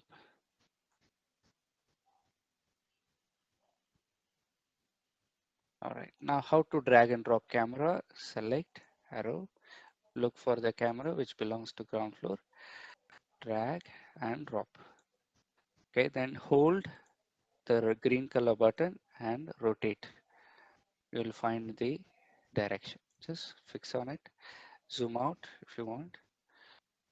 Zoom out, okay, to cover the entire map and apply. That's it. So your map is now saved. You can create as many map as you want. You can create, click on the domain, you can add 1, 2, 3, 4. You can keep adding map. You can even add sub map. Under ground floor, you can add sub map, pantry area, playing area, swimming area, storeroom. You can create sub maps also. And you can link maps as well, called map link. Under map link, I can link to map 2. So map 2 is here. Maybe this area I need to put a separate map. I can do that. Apply and done. Now how to open the map, go back to monitoring. All that is happening in monitoring. Another important option is layout. Layout, we saw these layout, we saw sequencing. Map also is here. Click, you will get your map. Click on the camera, you will get your live video. Just click use keyboard, delete, you can disable. When you click on map 2, it will go to the second map. I did not set it up, but it will link to the second map. You can go back to the previous map also. Okay. Now mapping is also straightforward, simple. Layouts are there. It's fine. Then what else is commonly used? Um, two more things. Okay. Or in fact, three more things are commonly used. Events. If you want to create a motion event, if you want a pop-up, you have to go to event action. click on motion, click add event. Okay, my event name, motion on entrance door. Then, okay, which camera is at the entrance? Click that, select that camera. Okay, this camera is at the entrance. If motion is detected from this camera, I need pop-up. Okay, again, let me first finish once. Motion is detected, instant pop-up, instant playback. So click on instant pop-up, done. If you want a sound, you can apply and click OK. So what is this event action concept? When an event occurs on any device, so create one more event.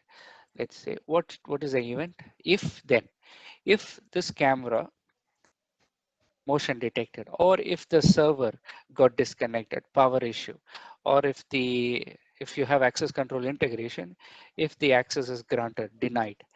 Okay, so you can integrate to third party also. So if the camera video loss, if the NVR disconnected, whatever happens, disk full, disk error, you can say, okay, I need sound, I need email, or I need to pop up a camera, or I need a PTC to go there. I want some other camera to start recording. So this can be done. Instant playback or instant live view can do here and apply. That's it. So if action, if and then, that's it. Okay. Then maintenance, whenever you finish any configuration, we request you to take a backup at least once, because it takes a lot of effort to add the camera, to create so many sites, groups. So what is site? You create multiple groups, site 1, site 2, to create layouts, to create multiple layouts and throw and drag and drop cameras to each layout. It takes a lot of effort. Adding maps takes a lot of effort. Even users, if you create multiple users, such as I want to create another operator group, user group, let's say this is operator, double click, sorry, right click, change basic information,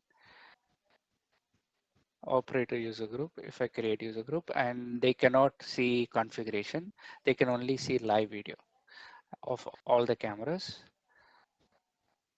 of all the layouts and all the maps, only live video. So if I create that, it's a group. After you create the group, you have to create user, second button, create group, enter the ID, admin, I mean operator 1, operator 2, give the username, password, and create it from here. That's it. So all this creation is all done in the database. You can have a failover, that's okay. You can register one more server and create failover, that's okay. But you take a backup. This is very important, and you can restore it. Secondly, disable password expiry. By default, password expiry is enabled. Go ahead and disable it, because if someone forget the password, you have to reinstall SSM, right? You cannot recover it the other way. So recover it, disable password expiry. Secondly, depending on how many days you're recording, this is not recording days, this is log, event log, who logged in, who logged out, what settings was changed, what events receive, motion detection, all the events you can save up to 180 days, event data, database data. You can save it for 30 days or 180 days. You can customize that. Okay. Now,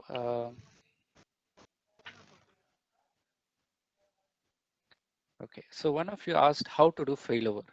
Firstly, go to domain. Right now you're logged into the star server. Whichever server you logged in, it will become star. Then you are going to combine a second machine, right? Select that second machine. Let's say we'll take, these are all, okay, let's see. The version is slightly different.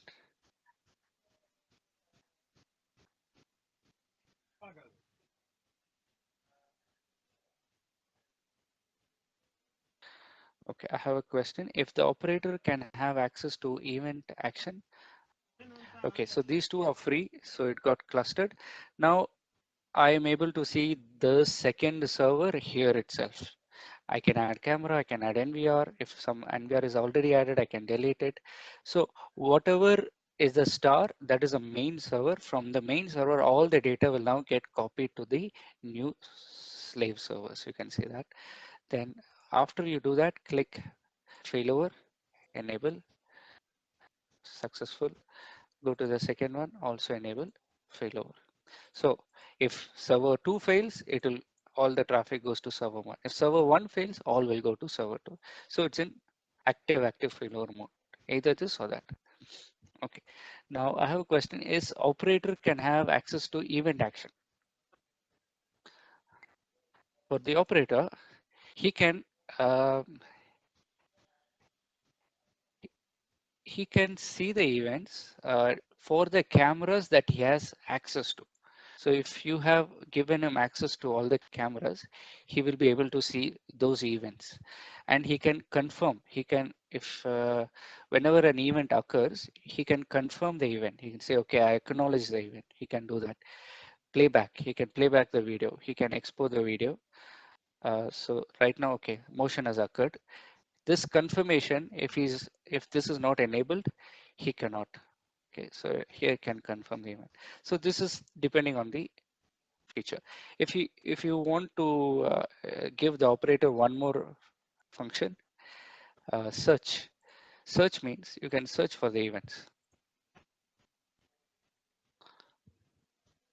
So I click plus button, click type of search, event search, all cameras, all devices. Today, show me all the events.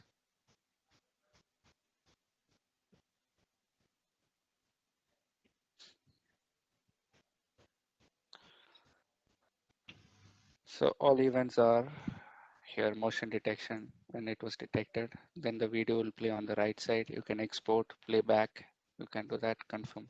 So this can be done through SSM. Event type, you can do many options. You can filter very specific events if you want, you can do that.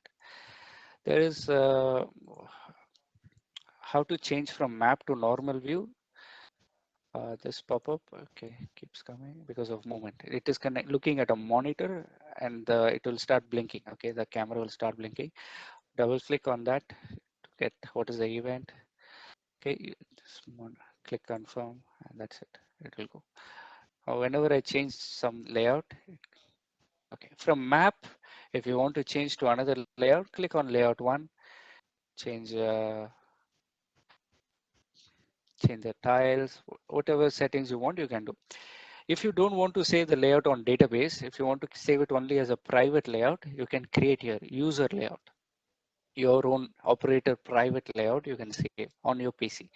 But the layouts which you set in configuration menu, this is main layout. These are saved in the database. Okay, this is the operator layout. Okay, now um, here in the viewing, there is one option called on the top, there is settings, right?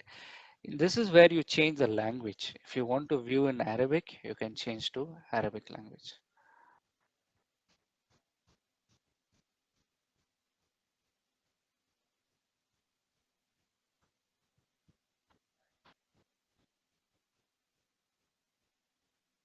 So you can change here, click apply,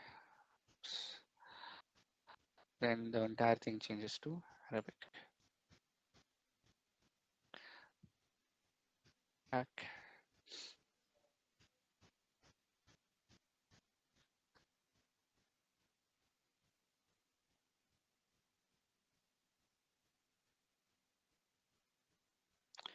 Okay, display. Second option, display. Please, video.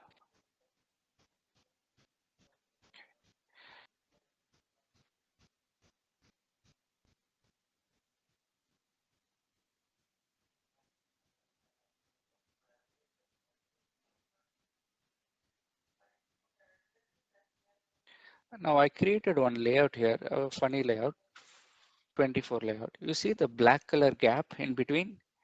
If you don't want this black color gap, you can disable aspect ratio. Then the entire video will get filled, the entire tile. It will stretch actually. Sometimes small gaps, it will, if you do this, it will look good, it will look better. Okay, so that's one. All right. Now go back to configuration. You registered the camera. Currently it is recording on D drive. Just remember SSM, if you have NVR, there is no record option. It is recording on the NVR. But if you have a direct recording, it records on your D drive. D drive, E drive, F drive, it will record on all the drives. And how to add a new drive? You don't have to add through SSM. It has to be done through the Windows. Right click, map network drive. If you have added a new hard disk, just check in YouTube how to, once you add a new hard disk, how to format the hard disk to Windows. So this is Windows setup. Whatever drives you're seeing in your Windows, it will automatically get added to SSM. If I add one more drive, it will get added here, and you can map it and say, okay, record. And you can choose which camera you want to record. For example, if I want to record only in D drive, I don't want to record in other drives, I can disable that. Okay. So here, this camera is not supposed to record in D drive. So I can say, okay, stop recording in this, close, then apply. So it will stop recording in that particular drive. You can map even drives. If one of the drive is 100 terabyte, one is 50 terabyte, you can map which camera should record. You can say which cameras to record in which drive. Okay, so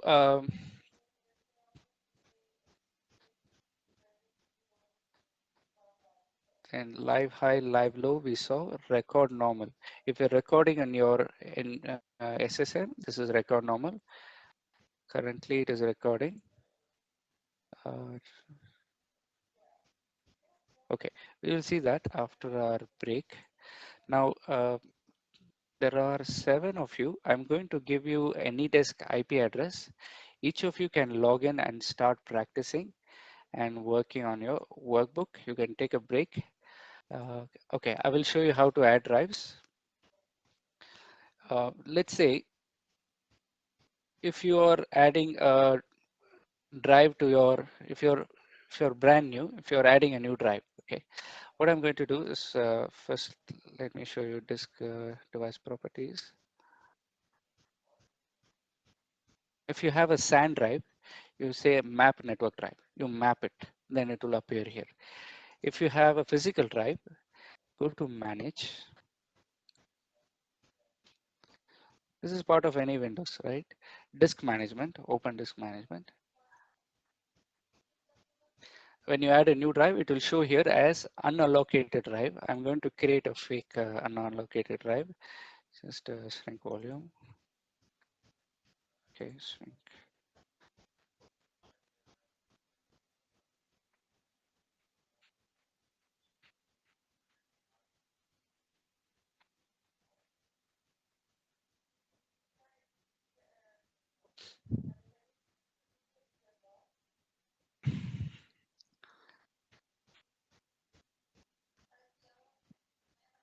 Okay, and now I created a, imagine this is, when you add a new hard disk, this is how it will look like.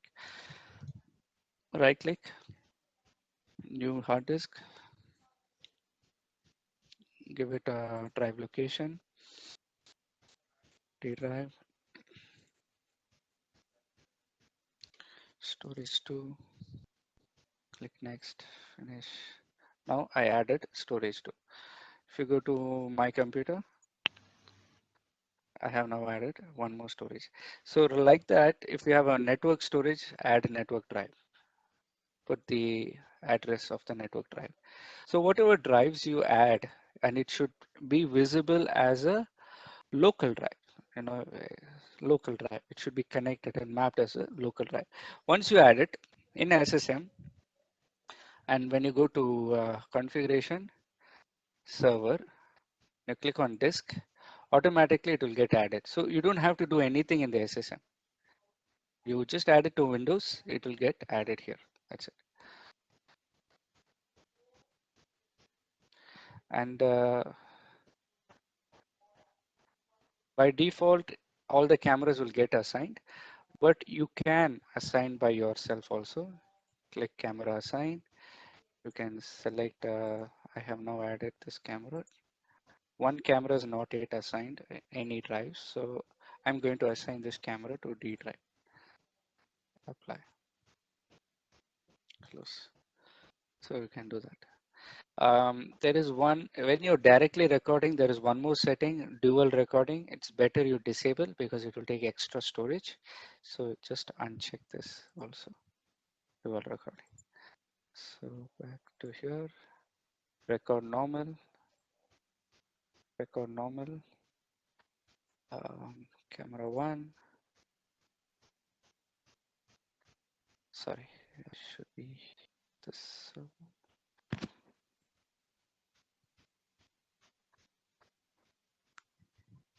Okay, I'm going to remove clustering because you cannot, when you do clustering for a free viewing, free license, it will become 0. You can add NVR. Okay, when you do clustering for free license, you can add NVR, no issue. You can do failover on NVR, no issue. But you cannot add cameras directly.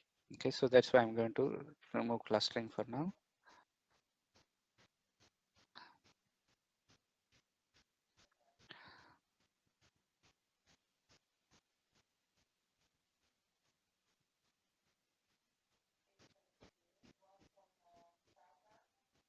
Okay. So we will take a break for 30 minutes and then we will come back and continue.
Let's resume.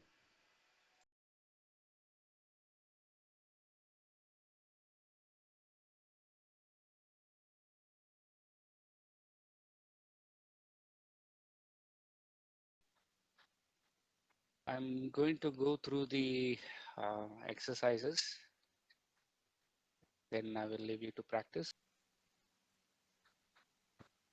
So here, how many NVR can be connected to a single SSM server? The answer is actually 3000. Each SSM server, if you have NVR, you can connect up to 3000 channels. It can be 64 channels, 18 channels, 32 channels, 16 channels, total per server 3000. If you have more, add one more server. How many NVRs will be occupied by SSM if I have XRN 64 channel 6410 with 30 cameras connected? Even if you use 30 channel per NVR, if the NVR itself is 64 channel, SSM will consider it as a 64 channel capacity. Out of 3000, 64 will be deducted. Again, let me repeat, even if you use a 64 channel NVR, but you only connect 30 cameras, when you add it to SSM, SSM will consider it as a 64 channel device. So 64. What is the throughput from SSM to client? 400 Mbps. We saw that. Now, how many SSM servers are required if a project requires 500 cameras? Total viewing bandwidth is 500 Mbps. Okay, so we just saw the question. Client viewing, if you exceed more than 400, you need more than one server, right? So you need two. Total is 500, so you need two you need two servers for the clients.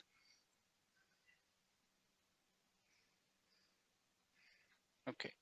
If the SSM is used for direct recording, direct means no NVR in between, directly on the HP server with the SSM software. How many how many cameras can be connected? In this case, maximum is 128. There are some exception. For that, you have to contact Hanwha. You can go up to 300 for one server.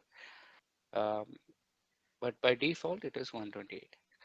How many SSM servers are required if you have a project with 600 camera, okay, and 4 client PC, 4 monitor each?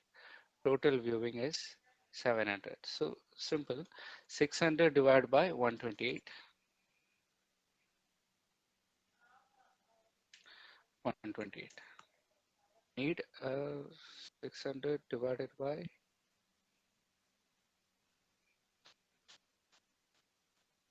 I need 5, but see 5. This question need to be corrected. Okay, so the answer is okay. We need this.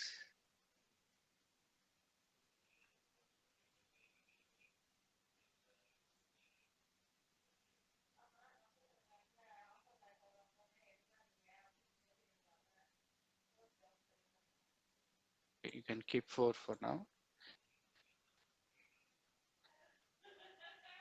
Okay, there is a correction in this.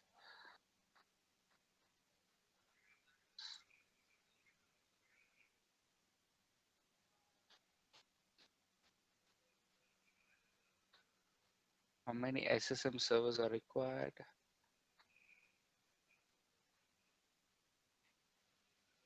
All right, no worries. Next, what is your PC number? When you log in with any desk, this is not an exam. This is just task book. Okay, so it's fine. Just to check if you understood. What is your PC number? When you log in any desk, you'll find in the desktop what is the PC number.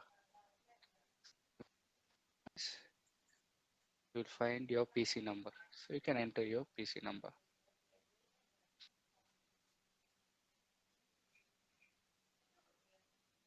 Based on your PC number, have you found your cameras using device managers? Okay. Okay, you can, these are your numbers based on your PC number. These are the camera IP addresses which you will be using. You can enter the model number. What is the camera? What is the default password which I am using? Okay, By the way, there is no default password. You are creating a password. So the actual answer is no default password. You have to create a default password. Okay, now not a default, you have to create a password. You can create 1212315 it's up to you. So in my system I am using capital ADMIN as a common password, just so it's easy to remember. Okay, in case you forget the SSM admin password, you have to reinstall SSM. There is no other way. Do you know how to set up time server for SSM PC?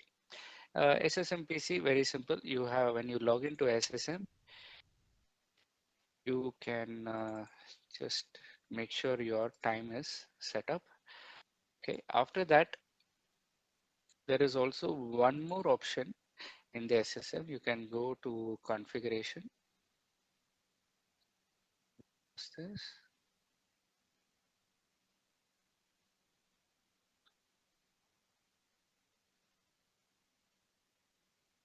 Go to configuration. Under configuration, you'll find under domain time settings. Under domain time settings, you have the SSM has a feature to give time to camera. SSM has a feature to give time to camera. So cameras and SSM can keep the same timing. So for that, you can say use as NTP server. If you use this, SSM will be able to give time to the cameras. Again, this is good to use. If you're using NVR, NVR will give the time. If you use SSM, SSM also can give the time. So SSM will copy the system time and give it to all the cameras. During any of this discussion, if you have a doubt, feel free to stop and ask. How to set up time server. So go to SSM, click on, if you, think of it this way, your watch, each of you have a watch. Your watch may not be the same time with your family members because it's analog watch. But your mobile phone in your country, everyone is having same time. Why? Because Etisalat or the network provider is giving the time. Same way, SSM can act like the Etisalat or the network provider. We call it NTP server. SSM, if you can, you should activate it as an NTP server. So click on time settings and you can activate it as NTP server. Then it will be able to give time to every other camera device. Okay, that's all.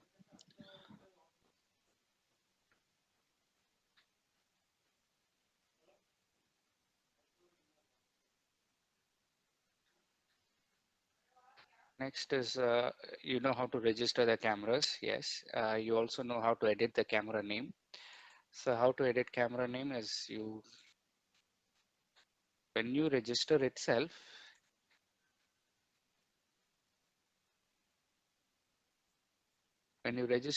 you double click and then you can edit the camera name. Double click, edit the camera name. So this is how you edit.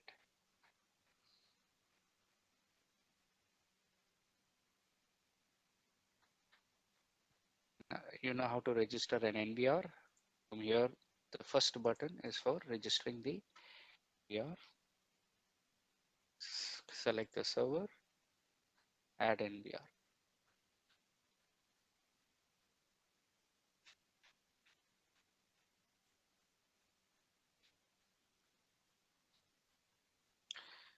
Okay, you can edit the NVR name, that's okay. Same. This is optional, you can skip this. Open live monitoring, you know how to open the live monitoring, this one. You can check the live view, drag and drop, check the live view. You can create one more monitoring tab. If you have two monitors, you can like Chrome, you can take it out, move it to the second monitor. So another tab.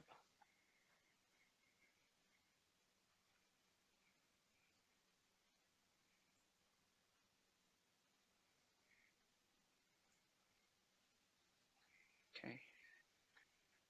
To get one by one view, just double click, it will become view.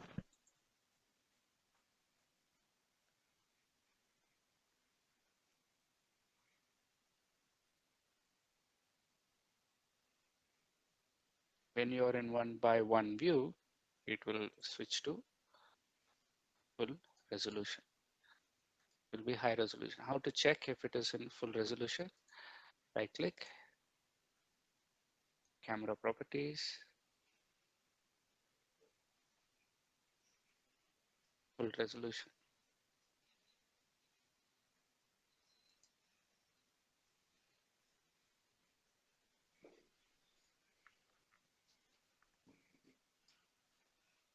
The answer is yes. Okay, practiced. Okay, done. Next, check the NVR setting, open web page, login, network setting, live streaming, adjust to full resolution. Okay. Now, if you are using NVR in your project,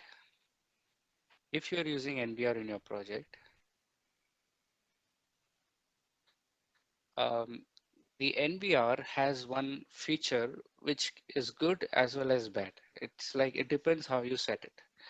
So if you tell the NVR send low resolution because of bandwidth, it will send low resolution. If you tell the NVR send high resolution and that you have enough bandwidth, it will send high resolution to SSM. Because the SSM can be in the same country, it can be in a different country. So NVR has a feature to customize which resolution to send to outside party. All right, how to set this? In order to set NVR resolution, you have to go to the NVR web page, setup, all the way scroll down.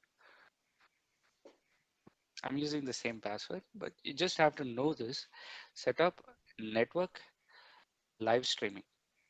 Under the NVR, if ever you see the word live streaming, that means it is streaming through the network port to SSM or any other VMS. If you're using our NVR with if you're viewing through the network port, it's called live streaming. If you're viewing behind the NVR with a HDMI, it's local monitoring. So if you're using live streaming through the network port, you can control what resolution the NVR should send. Right now, by default, it is sending 800 by 600. You can change it to show full megapixel. Because some countries, by regulation, you have to see full resolution in live view, right? It's a local site. You don't need to reduce resolution. So you can see full resolution. So let me log into my console.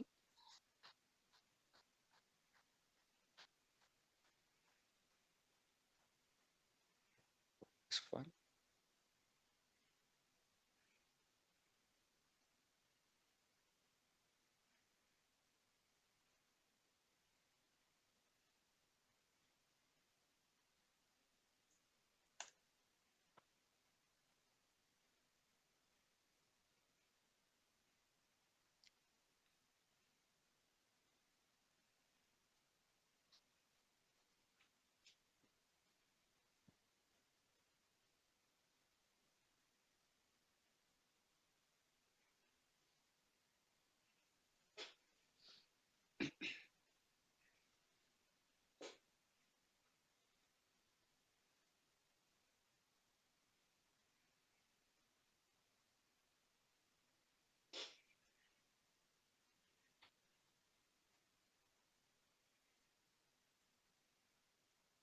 So my NVR IP is 205. Okay. So this is 205. Select it. Go to profile. Check live high. What is it displaying? Under live high, currently it is displaying 800 by 600. Select again and say no, show me 3. Show me full resolution. Apply. Live low 800 by 600. Okay, no issue. Recording setting in the NVR. So now when I go back to monitoring the see my device, this is the camera. When I make it full screen, it should now give me full megapixel.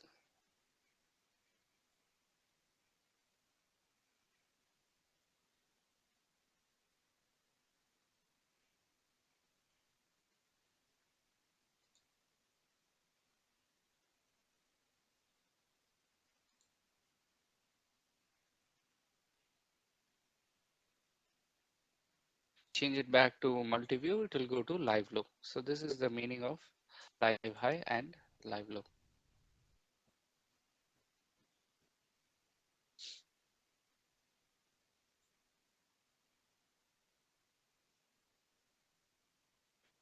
Live low, 600, live high, full resolution.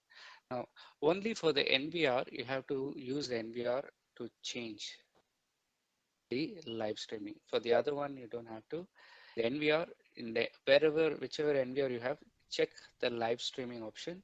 What is the NVR program to send to SSM? Okay? If your SSM is on internet and you have limited bandwidth, you can change. You can say, okay, send me low resolution 640. So it will reduce the bandwidth when sending. If you have only 1 Mbps connection, 2 Mbps connection, you can adjust. So that flexibility the NVR supports, which you can customize.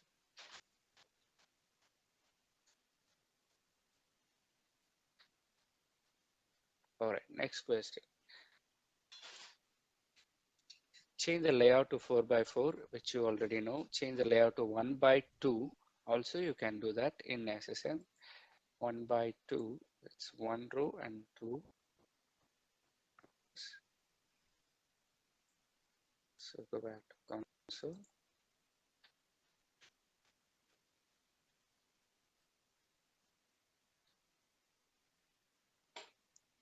Okay, by 2, check if it is available.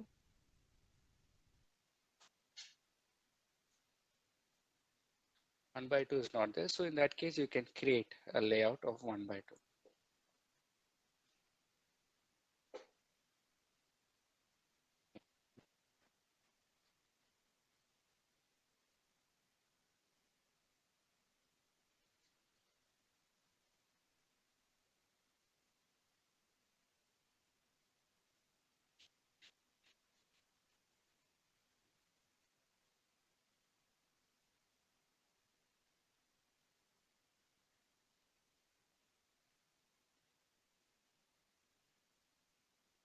And change this to 2, then automatically you will get 1x2. So I hope you get the idea. So this is where you customize the layouts. You can merge also and create your own layout.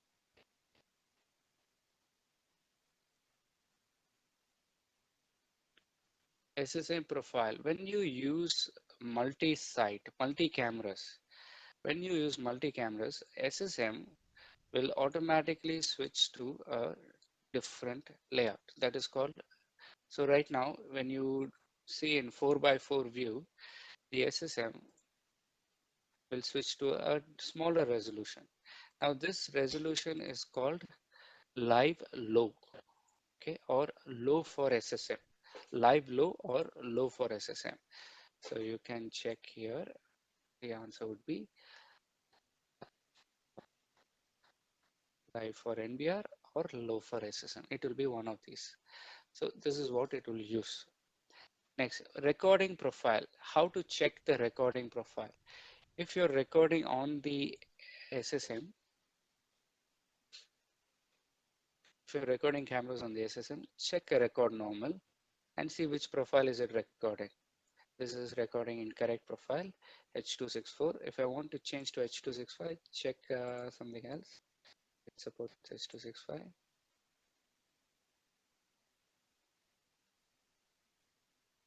Or you can say I create a new profile, choose H265, the name, God. Okay, so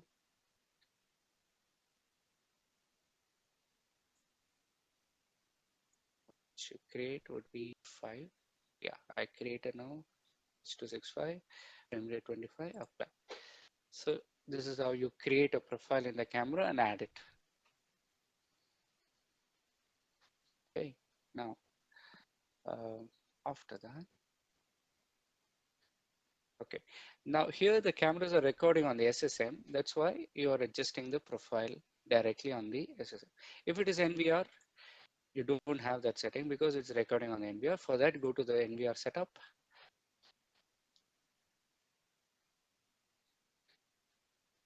Go to setup again.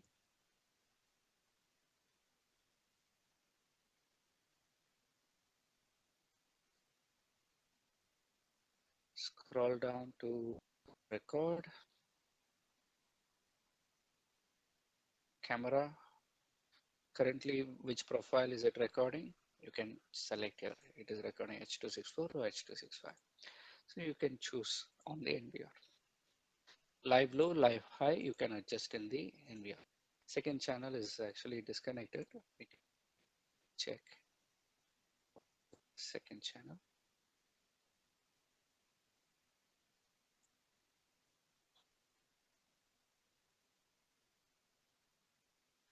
Second one is disconnected. Okay, delete it.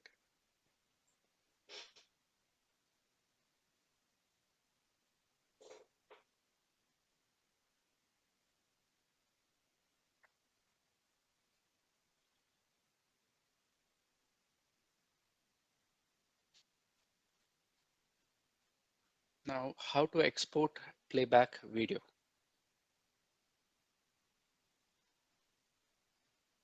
Back to SSM. Take out the camera, playback, export, 5 minutes. So the last 5 minutes.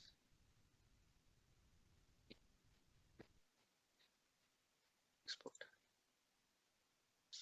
Okay. Select the camera. So now it will export to your path here.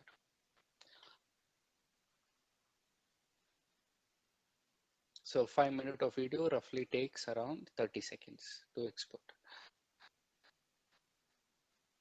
Next. You know how to create a new monitoring tab. You know how to remove an NVR from the configuration tab. Very simple. Go back to export is done. Configuration. I need to remove the NVR. Select, delete. Recording is still on the NVR, so you're not going to lose anything. So it's easy to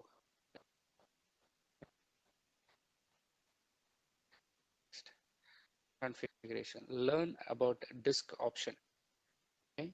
Now, if you have SAN storage, each of them having different sizing, then you have to allocate 100 camera to storage 1, 100 camera to drive 2. Okay. Now, SSM, there is no special method to add hard disk. Whatever disk is there in my computer, D drive, E drive, F drive, whichever you map, automatically will get listed here. Okay. Except the C drive, you can record in any other drive. Right. Then record camera assign. You can choose which drives to record which camera. So here I have in D drive, cameras are all located. The best method is to allocate all the camera to all the drive if everything is same size.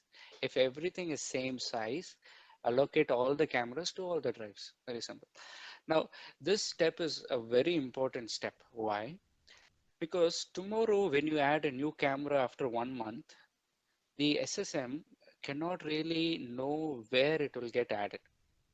Maybe it will add to D drive, maybe it will add to F drive, and it is already full because after 30 days recording gets full. So recording cannot work, it will stop. So in that case, you have to go to record camera assign and maybe this camera is not recording. Go and add it to a drive which is still empty. No, maybe the new camera got added only to D drive. So that is not correct because D drive already full, 30 days over, D drive full. Now everyone is recording in E drive. So in that case, go ahead and add the remaining cameras to E drive and F drive also.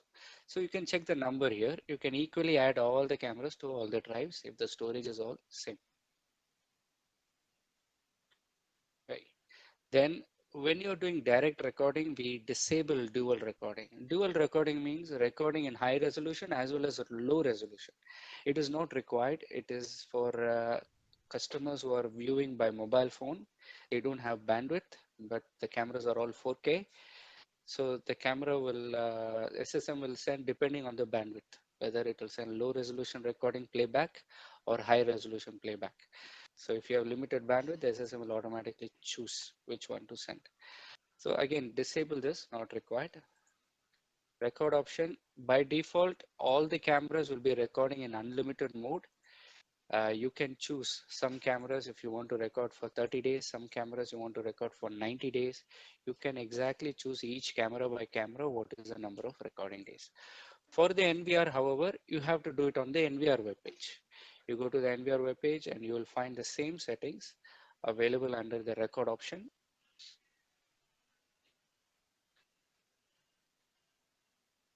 Under record option, you'll find each camera you can set the number of days. So this can be 30 days, 90 days. So you can customize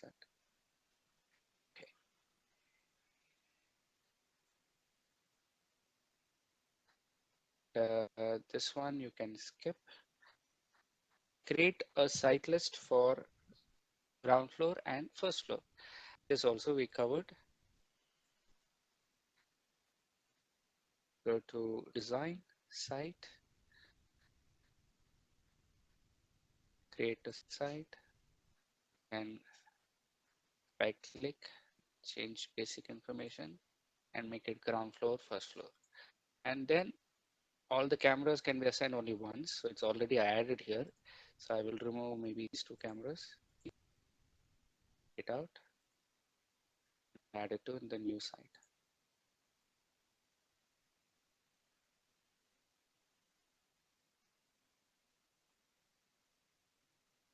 And add, click apply. So that's how you add to the new site. Next, how to display the camera by site in monitoring tab. Go to monitoring tab. Currently it is displaying server by server. Click on the setup, show by site. It will display site by site. Okay. Next, how to remove the camera from the site. Okay. Now this is actually a funny question only. It's not mandatory. Sometimes when a customer is adding a camera, it does not come in the monitoring tab. Why? Because it is not added to a site. So right now, these two cameras, I'm going to remove it. Okay? You saw in the monitoring tab, it is there, site number 5. Although the camera is recording, if I did not assign any site, it will not be visible in the monitoring tab. So the operator cannot monitor, but it is recording the background. Okay, it is recording, but you cannot see it on your site. So if your monitoring is not seeing any camera, make sure it is added to at least one of the site or the main site or sub site or some floor. It should be added. Okay.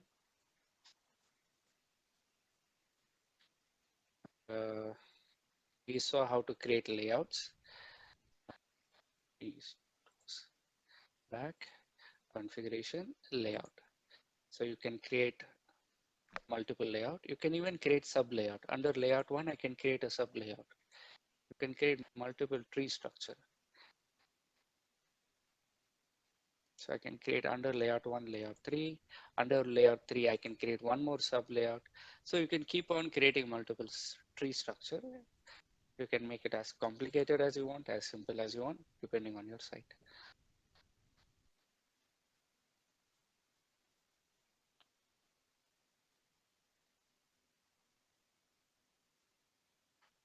Next, after creating layouts, we saw how to do sequencing.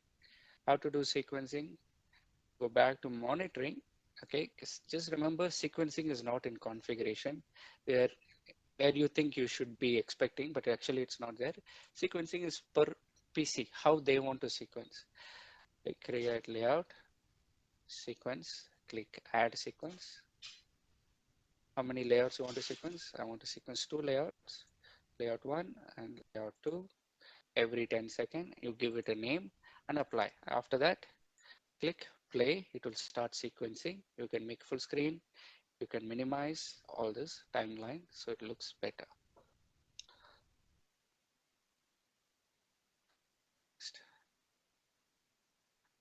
You also learn how to do mapping, how to do event pop-up. Event pop-up first, there is one thing you have to actually remember. In order to get motion event from SSM, your camera should be activated with motion detection. So when you register the camera, find, let's say, I added this camera, go to general, sorry, settings.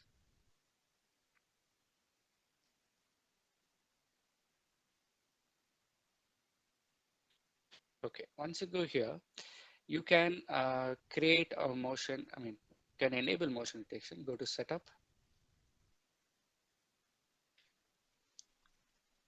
analytics, motion detection, enable. You have to activate it.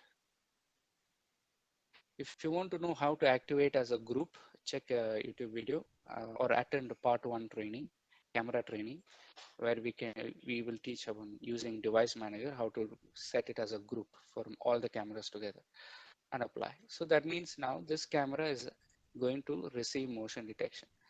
That's it. Okay. After that, go to event action,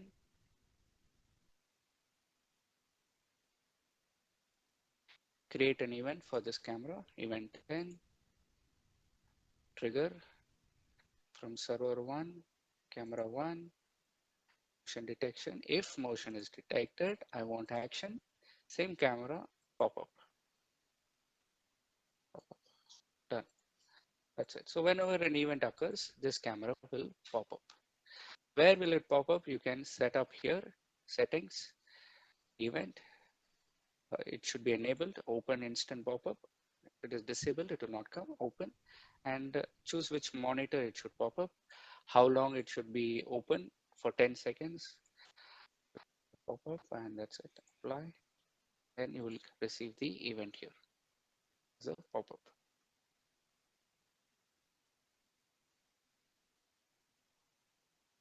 Okay.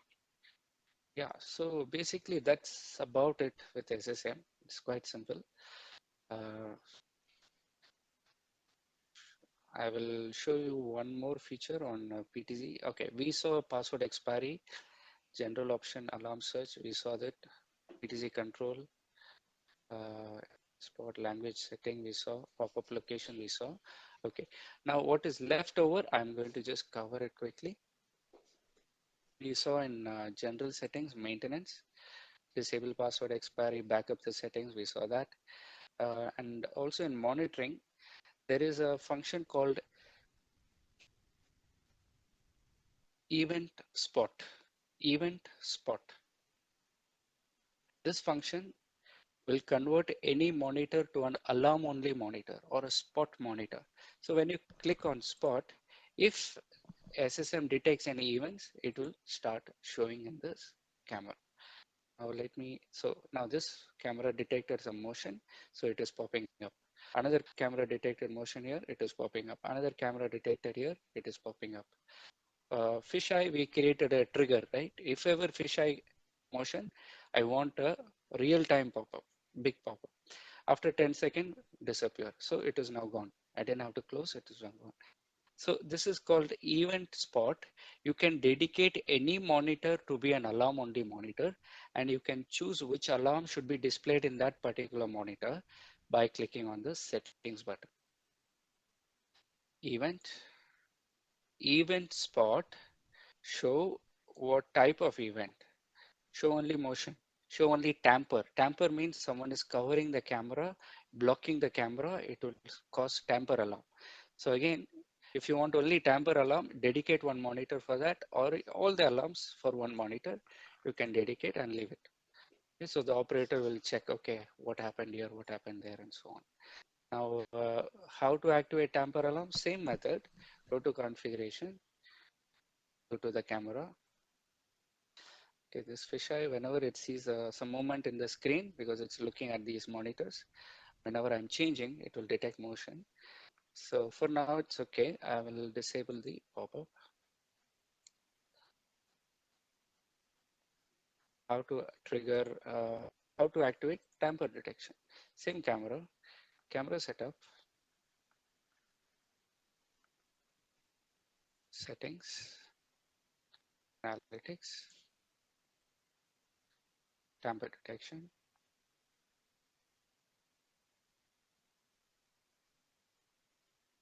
Enable. If someone covers the camera, blocks the camera for 10 seconds, then the camera will raise alarm. You can change the time, but you can do it on the camera side. How long? 10 second. Minimum duration 10 second or 5 second. You can change that. So right now it is 10 seconds. So whatever settings you do, always go ahead and click apply at the bottom. Okay, so this is done. See some other settings that could be useful. Dashboard we will see now. Password expiry, PTZ, yes. PTZ and dashboard, final ones.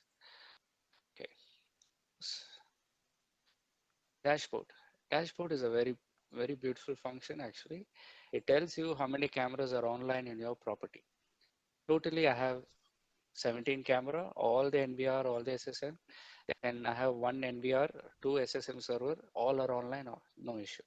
When I click on recorder, I will click here, it will tell you how much storage is used, how many hard disks are there, uh, how many hard disks were installed, whether it is in RAID, how many cameras are online in the NVR, how many cameras are offline in the NVR, it will display. Let me add one NVR which is having an offline camera.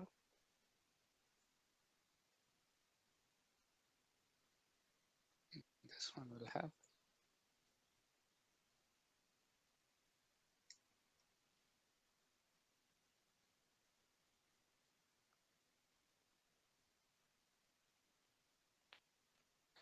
Dashboard. Take 2 minutes. Every 2 minutes it will refresh. So you have to wait 2 minutes. Okay, until then I'm going to add one PTZ camera to show you the PTZ control.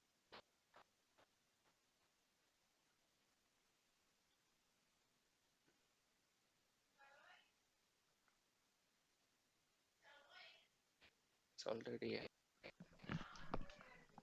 here.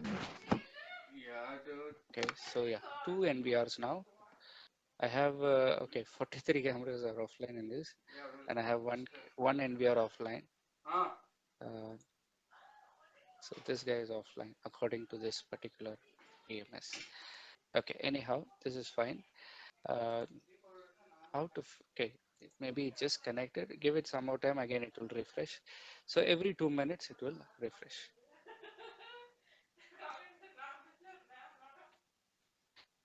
Okay. Hi, Ssrm. Yes, I'll come to that. Let me just finish the PTZ part. After that, I'm all yours. PTZ. Yeah, I have one PTZ, two PTZ cameras here. Take one. I'm going to delete that NVR version.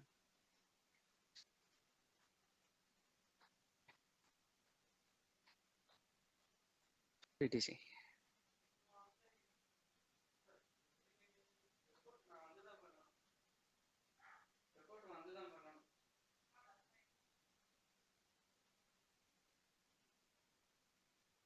This is the arrow for PTZ control.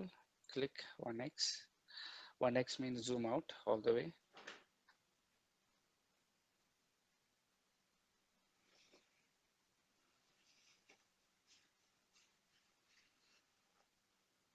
Okay, the camera is zoomed out. PTZ, you can move in two methods, area zoom or click to center. Wherever I click, that will become the center of the image. Wherever I click, that will become the center of the image. So if I click on this area, it will become the center of my image. If I click on this DP world, that will become the center of my image. Okay. Next is area zoom. If I want to see the number plate of certain car, I can draw rectangle. So let's say, okay, let me draw a rectangle here. Hold and draw a rectangle, just like you do paint.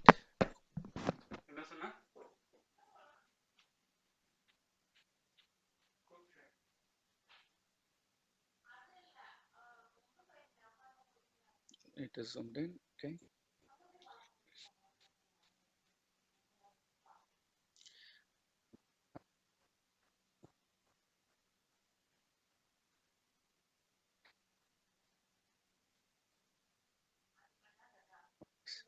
Yeah, so basically you can click to center and then navigate. I think this internet is a bit slow, that's why this lag. Okay, so yeah, this is PTC control. Next is how to set up a RAID. Um, if it is NVR, you have to set it up on the NVR side. You go to NVR, click open setup page.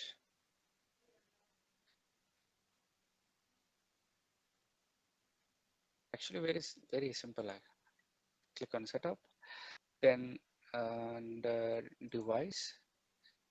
Under device, you have to register camera on the NVR. You register. For this, you can attend the NVR training. We will cover that. How to add camera to the NVR. How to set up RAID. So RAID function is here. Insert all the hard disk in the NVR first. All the hard disk. If your NVR supports RAID, uh, then you will have this function, RAID function. Secondly, you have to put a minimum number of hard disk. This particular NVR supports 12 hard disk, and I inserted 5, minimum 5. So um, this particular NVR supports RAID 5 and RAID 6. Okay, now for the NVR, you have to first insert all the hard disk. After that, go to the RAID setting. By default, it will be in not use. You click setup and you say, I want to use. From not use, change it to use and choose the level of RAID 5. This NVR supports RAID 6, but the number of hard disk is not enough according to the NVR. So we are not following the typical, the server standard. Every NVR has its own minimum number of hard disks to configure RAID 5 and RAID 6. Okay, some depending on the NVR size, some it's 4, some 5. So for that you have to use the calculator, Wisenet calculator toolbox, or you have to get in touch with the distributor or converter. But minimum you will see is 5. The latest ones are actually 6. So depending on the NVR, so better to be safe, use our device calculator, Wisenet toolbox. If you attend any of our pre-sales part 1, part 2 training, or even part 3 training, I will be covering this. Every pre-sales training I'm covering how to use the calculator for RAID. Even in your YouTube, there is one video on that. So don't get concerned on that, but keep this in mind. What is the minimum number of hard disks required to activate RAID? Only for NVR, okay? Only for NVR. Because NVR from Hanwha is using Linux, so we have to follow our method. Okay, so how to activate RAID? Just click use, apply RAID 5 and click OK, and that's it. I cannot use RAID 6 because I have only 5. I need 6 hard disk.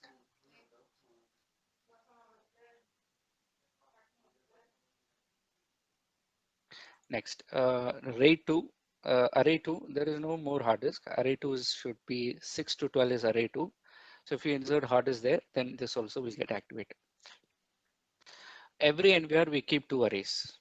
So one array can be RAID, other can be without RAID, other can be RAID 6. So you can customize, it's not that entire box should be fully RAID 5, RAID 6. Some can be without RAID. So you can customize in the NVR 2 arrays, array 1 and array 2. Array 2 is blank. I did not insert any hard disk. So you can do that. Okay, so this is in the NVR side. However, for if it is Windows recording, uh, it depends on the storage you're buying. Okay, if you're buying from Hanwha storage, we have our own method of creating RAID. So we will install this application called WebPAM. Open that, go to setup.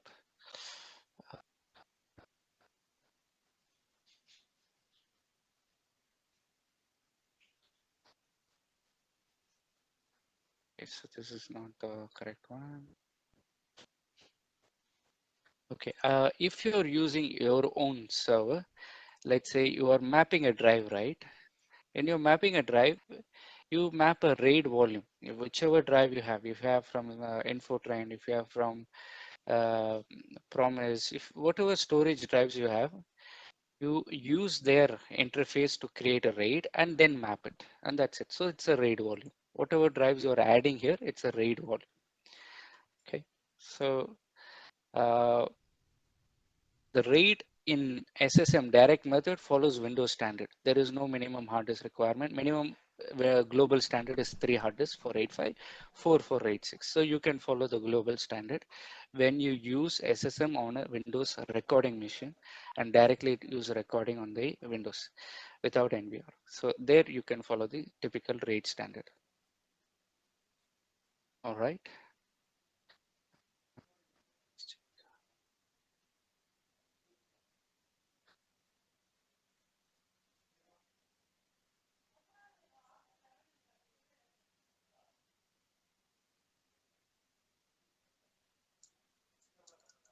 So that brings us to the end of today's session.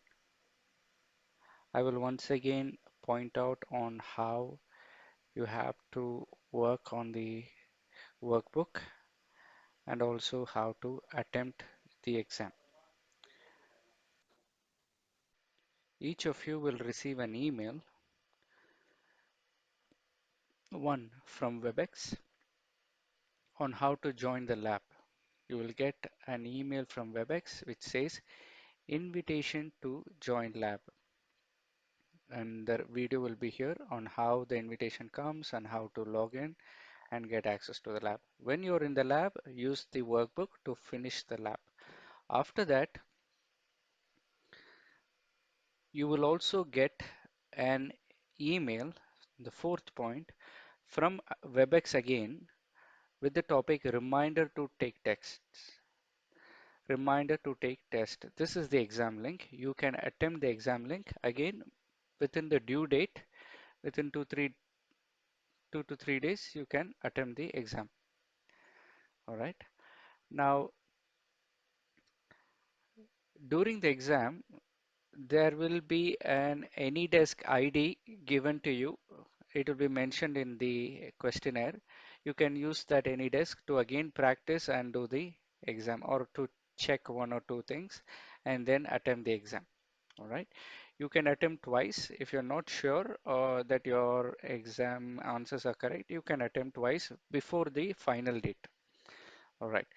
The result will be emailed to you the following month. The first week of the following month, the result will be emailed to you. And in case you pass within that same first week, you will also get a certificate. So roughly you can take around 30 days from the time of your submission, you will get the result as well as the certificate. All right. In addition to this, I will be sending you a recording of today's session. If you like, just let me know about it. You will get the recording as well.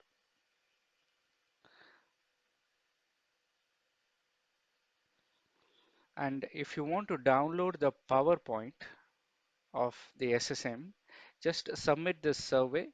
After you submit the survey, there will be a link to download the PowerPoint. All right, that's all. Thank you so much for attending, and have a good day.